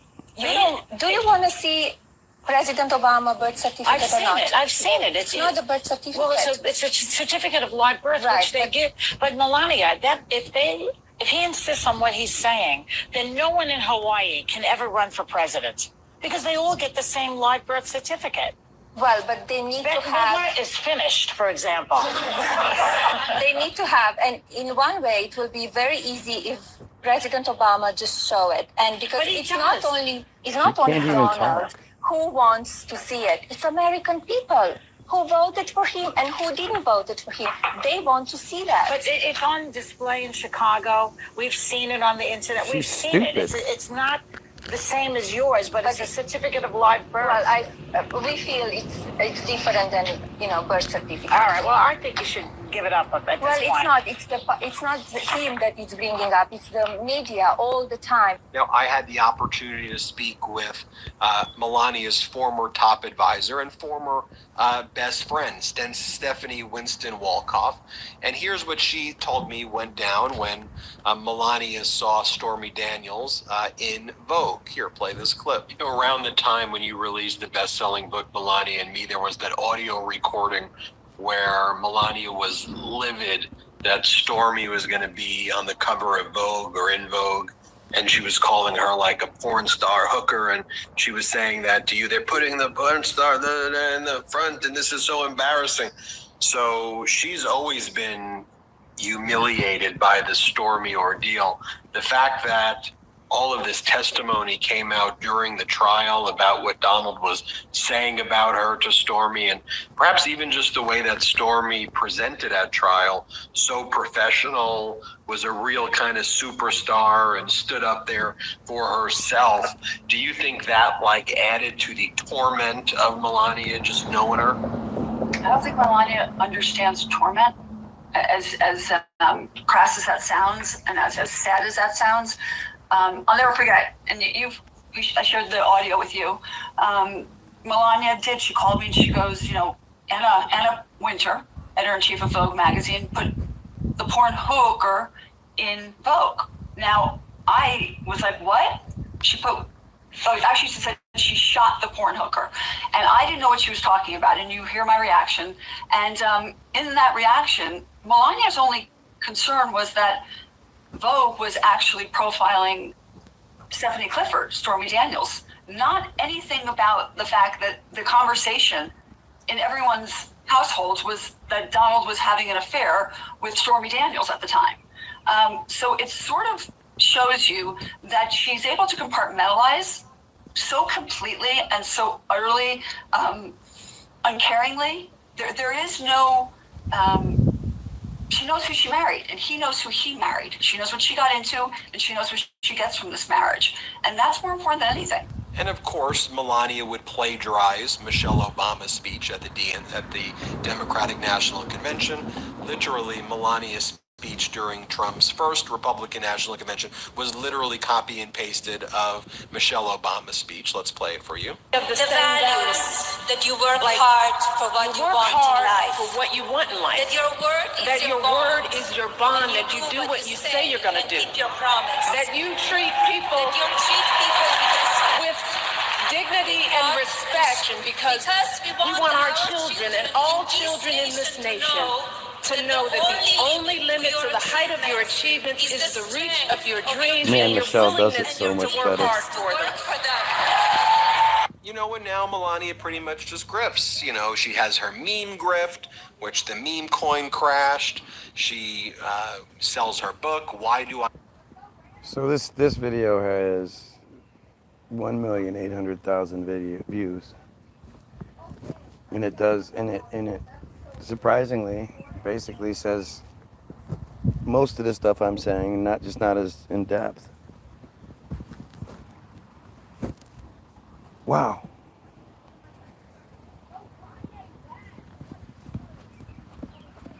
That is fucking nuts. Anyway, all right, so I'm going to leave you the links in the description. Go check them out. Free download. The music, it's free. www.the-bilderberg, BILDERBERG-group.com. All we ask is that you share it with somebody. You can donate what you want. It'll ask you how much you want to to donate. You can say 0 and it's free, but we always appreciate those that do donate. Go watch Hollywoodism. I said earlier, it's the most important film ever made, and it really does explain everything we're talking about. And then go check out the 3 of our newer songs, the videos for them on Facebook. Donald Trump Hates America, COVID Sauce, and Sleight of Hand Job. Lots of songs to listen to, but just go check it out.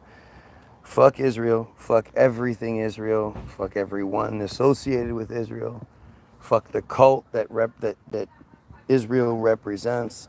Like, fuck it all. I hope you all, I hope everybody that willingly associates with such a disgusting, pedophile, genocidal cult, I hope you all get it just as bad in return. And I think it's coming. I really do think it's coming.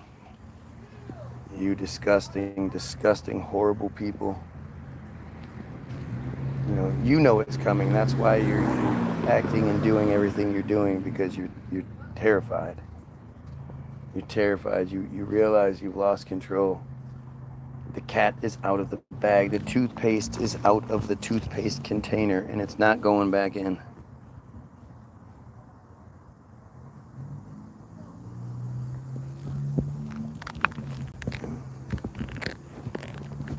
Touch the fucking wall. Who gives a shit about touching the goddamn wall? That's what you get, right? When your people, oh yeah, did you guys hear about this one? Fuck, I forgot to mention this. Naomi Elkins. Did you guys hear about Naomi Elkins? You guys need to look up the Naomi Elkins story. You want to talk about some fucked up shit.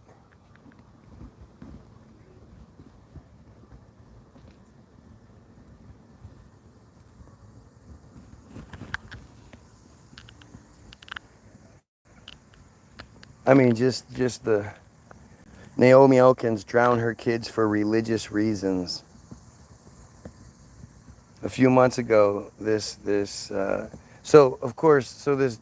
if you watch the footage on it, she's this Jewish woman in this Jewish community. They live in fucking mansions. I mean, it's so interesting how these people all have such, but she is easily one of the ugliest human beings I've ever seen physically. She is so gross. She stabs her youngest child in the stomach, then drowns it, her 1-year-old.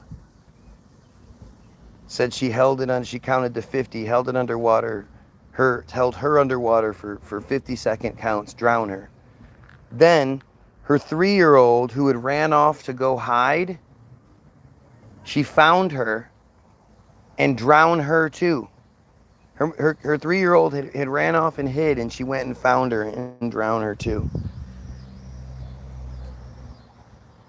And you see this video where, like, the cops, so apparently they have their own ambulance service, Holtzcom or something like that.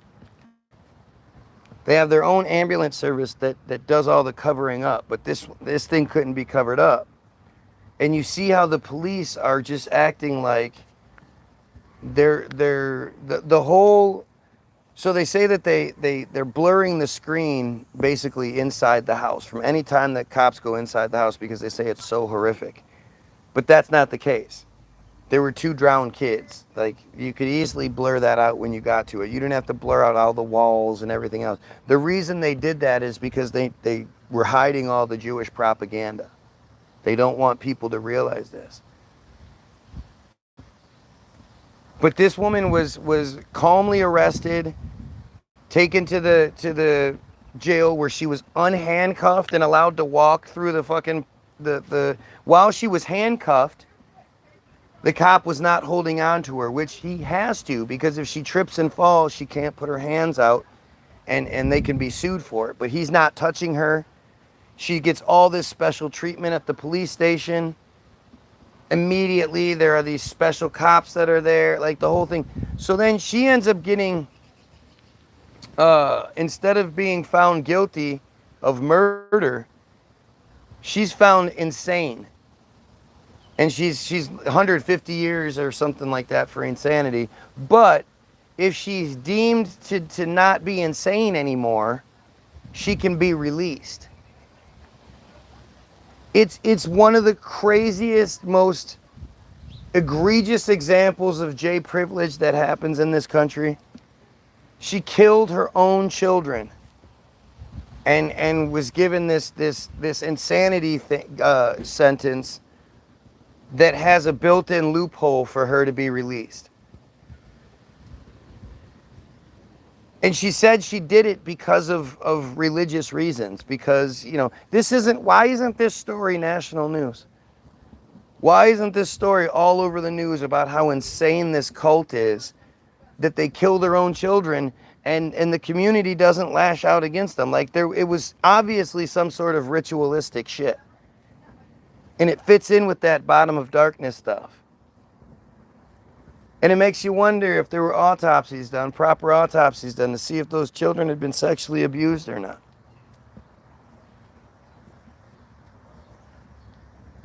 But the whole story is just, it's insane. It is fucking insane. Shocking verdict after evil mom drowns toddlers in bathtub. It's unprecedented. Again, the fact they blur everything out so you can't see it. Two toddlers ripped from the world by their own mother. Look at this nasty monster. Recently heard the case and made She's a decision 28. about Naomi Elkin's guilt. That broad is 28. Presented by Law and Crime.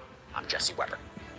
Jesse Weber, the J. All right, we're going to warn you right now before we get started here. This is an incredibly tough case. We're talking about 27-year-old Naomi Elkins, 27 years who was old, arrested sorry. last year for slaughtering her own children, just 1 Look at her. and 3 years old. This was all inside of her home in Lakewood, New Jersey last summer. She went to trial last week, and a psychologist took the stand to talk about her mental state, testifying that Elkins was out of her mind when she killed her children. So let's go back to June If I could spread Hamas propaganda, if I could support Hamas, I absolutely would. Good for them for fighting back if they do exist. But personally, I don't think Hamas exists, so you should shut your mouth. 5th, 2024, Elkins told authorities that she went to work at a daycare and preschool where... Okay, hey, pay for my flight. Send the money to go to the www.the-bilderberg, bilderberg-group.com page, and just download the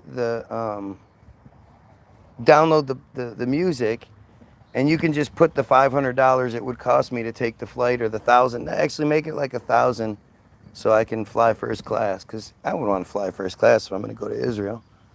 You send that to me through the website, and I'll jump on the plane, okay? Children were also enrolled, so think about that for a second. But on the ride home that afternoon, psychologist Dr. Gianni Pirelli testified that she started to have, quote, dark thoughts. According to reporting from the Asbury Park Press, Dr. Pirelli testified that she thought that if she destroyed her children, she would be destroying all the evil in the world. Authorities were alerted to what was going on in the house when Elkins called Hatzel Medical Services, a volunteer group focused on helping members of the Jewish community. And she reportedly told them A volunteer group, so you don't have to pay the ambulance fees that the rest of us have to pay. Because a trip in an ambulance is like $2,500 or some shit. Never take the ambulance if you don't have to. But this is a volunteer ambulance service for this one community. Nothing to see there, right? I did something to my kids. They're drowning. EMS responded under the impression that they were responding to a call of 2 children in cardiac distress. But it was so much worse than that. Alan. EMTs had to do CPR. I'm sure pedophiles like you don't want to support me. I'm saying so I can make it to Israel. Can you follow are you really that stupid? I mean, I get it, you guys are inbred fucking really, really stupid clowns. But you didn't follow what the conversation was? I was trying to figure out a way for you guys to pay for my Israel trip, because dumbass said that you would pay for it. So I'm calling you out. Pay for it, and I'll hop in. I'll head on my way, okay? On these 2 young children, but both died at the scene. according to NBC Philadelphia. When Lakewood police got there, they took Elkins into custody. There was such Again, notice how the commenters aren't saying things like, oh my gosh, this is horrible. That woman did what? She killed her family? She puts a black eye on the Jews. We're not like that. Da, da, da. These people don't say anything like that. Do you notice that? They don't even think to say things like that because that's not how they think. They think this woman is righteous for what she was doing. And they know that the story that we're given about her having a break and killing, that's not the real story. This was ritualistic shit. They know it. They're just not gonna they're not gonna acknowledge it. And that, sometimes what people don't say says a lot more. Normal people hear this and they're just appalled. Not saying everybody that's watching is going to comment, but the people that are continuously commenting, who then hear this narrative, that's not my narrative, this is the narrative. Actually, it's being presented by another one of you guys, Jesse Weber. And instead of, acknowledging how atrocious this is and how could anybody do something like that, nope, they're just talking shit. They're just talking more shit. That tells you who is actually interfering. That then I encourage you to look up Team Jorge and look up act.il, and you'll get your answers to who is behind these profiles. huge response from law enforcement and medical aid that the street was jammed with emergency vehicles. It wasn't jammed with emergency vehicles. It was jammed with Jews that came out of nowhere. Look at how big these houses are. She's a teacher at, a part-time teacher, and her husband is something else, a landscape guy, I think. And yet they live in this huge mansion, this huge house. And I mean, it's hard to see it, but there were so many Jews that came out of nowhere to influence what was happening. All the people you see are all just penguins, all the same penguins over and over again. And the cops are just like, what do we do? What do we do? These cops seem so nervous. Look at this neighborhood. Nobody's upset. There's no urgency. There's no the cops aren't questioning the ambulance people like, why didn't you immediately call us to, clearly there's something else going on here. I'm not going to play the whole video, but like I said, there's nothing to see. For some reason, the entire video is redacted inside the house. You can't see anything, not the walls, not the ceiling, nothing. Why do you think that is? It's not blood splattered all over the place. It's because they're trying their best to hide the true narrative here. They bury, like, if this was a Christian community, like an evangelical Christian community or something like that, that would have been the main focal point of the conversation. Or if it was some sort of fringe group, Branch Davidians or some crazy shit like that, that would have been everything people are talking about. But because it's Jewish, they just go, ooh, well, we'll mention it in passing, but not really. I'm telling you, man, it's all there. It's all right there for you to see it. You just have to be willing to be wrong, willing to admit that you've been lied to.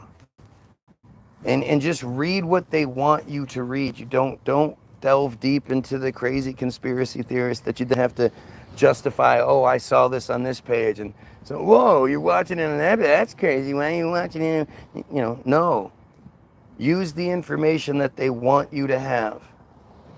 Read exactly the narrative that they give us, and you will be astounded by how fucking broken it is. It's just wild. I mean, Wikipedia is the narrative that they want us to have. Not saying it's 100% true, but it's the thing that's based off of the general narrative that especially Israel wants us to have. I don't even really know what a better, general source to use would be.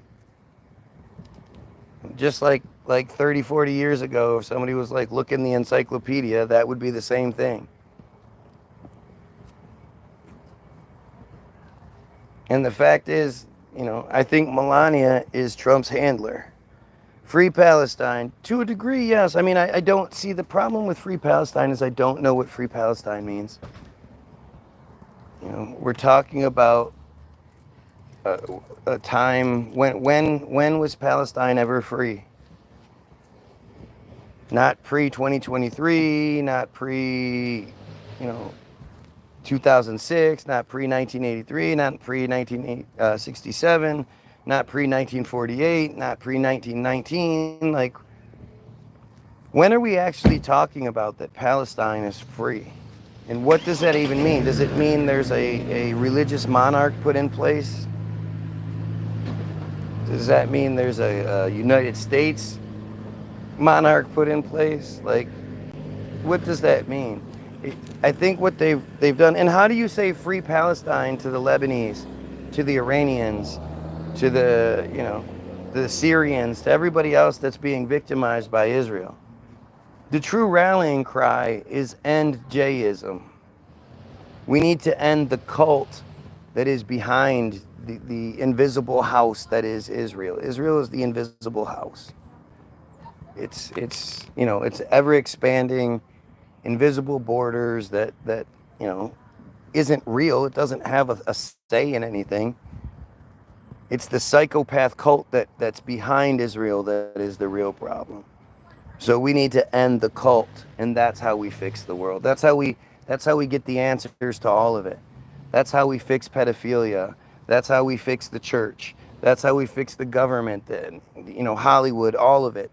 It's all wrapped up in the same one group that has dominated our lives forever. That gave you your stupid Jesus, that gives you all of your politicians and your perspective on history and all of that other shit. It's all very carefully crafted, controlled chaos. And all you have to do is go watch Hollywoodism. Hollywoodism, there'll be a link in the description. Hollywoodism is the movie that proves everything. And the best part is it's not an Alex Jones movie. It's not some conspiracy movie. It's a them flex movie. They made it to flex about how great they are and all that, not realizing because they really, really are stupid. They're not winning because they're smarter than us. They're winning because they're more organized. They have us divided by stupid things like skin color, sexual preference, sexual identity, whatever. They have us distracted by all these different things while they secretly just, not even secretly, I mean, pretty openly run the show. And right now, if there's any doubt who controls the United States, you must not be paying attention. Pam, what's happening? Haven't seen you in a long, long time. So remember when I said that we'd be here all those years ago? It's pretty fucked up, isn't it? It's pretty fucked up where we are now. We have to eliminate that cult that hates us. They hate us. Everything that isn't them, they hate it. Yes, there are, nice ones and more tolerant ones and whatnot paraded around on TV and social media. Look, they oppose the genocide. Look. Yeah, well, they still believe they're born superior. Born God's chosen people is the most supremacist bullshit in the world. They believe that we are Goyim.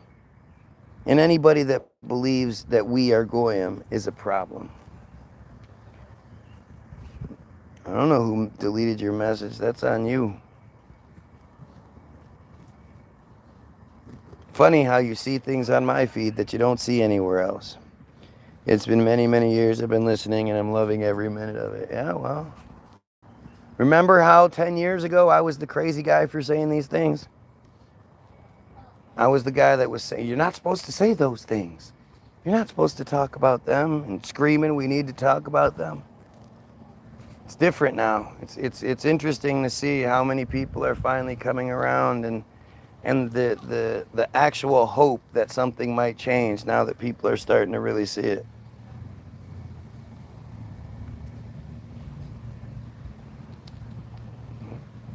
These are the worst people in the world, and they're proud of it. They have no intention of assimilating. They have no intention of us all being a proper society where everyone's equal and we advance as we should. They don't want that. They want 2,800 slaves. They each have 2,800 slaves. And again, I think that's more of a metaphor, because that's basically what exists today. For them to exist, 0.183% of the world's population, to live the lives that they live, that probably requires about 2,800 slaves each. And that's about how it works out. Hamas propaganda. Yeah. Hamas propaganda is reading from Wikipedia, right? Right? That's me doing Hamas propaganda. Never mind former at this point, but future Prime Minister Naftali Bennett, what he has to say on IsraelNationalNews.com. Moetzet Yesh, in conjunction with My Israel, has arranged Instruction Day for wiki editors. The goal of the day is to teach people how to edit in Wikipedia, which is the #1 source of information today in the world. As a way of example, if someone searches the Gaza flotilla, we want to be there. We want to be the guys who influence what is written there, how it's written, and to ensure that it's balanced and Zionist in nature. I came here to learn. There you go. That's the former Prime Minister, Naftali Bennett, in 2010, admitting they control our perspective and they want us to see things from their Zionist point of view. So, you guys have a great day. Go get the free downloads and all that shit. Have a great day. And most importantly, you pedophiles, you kill yourself.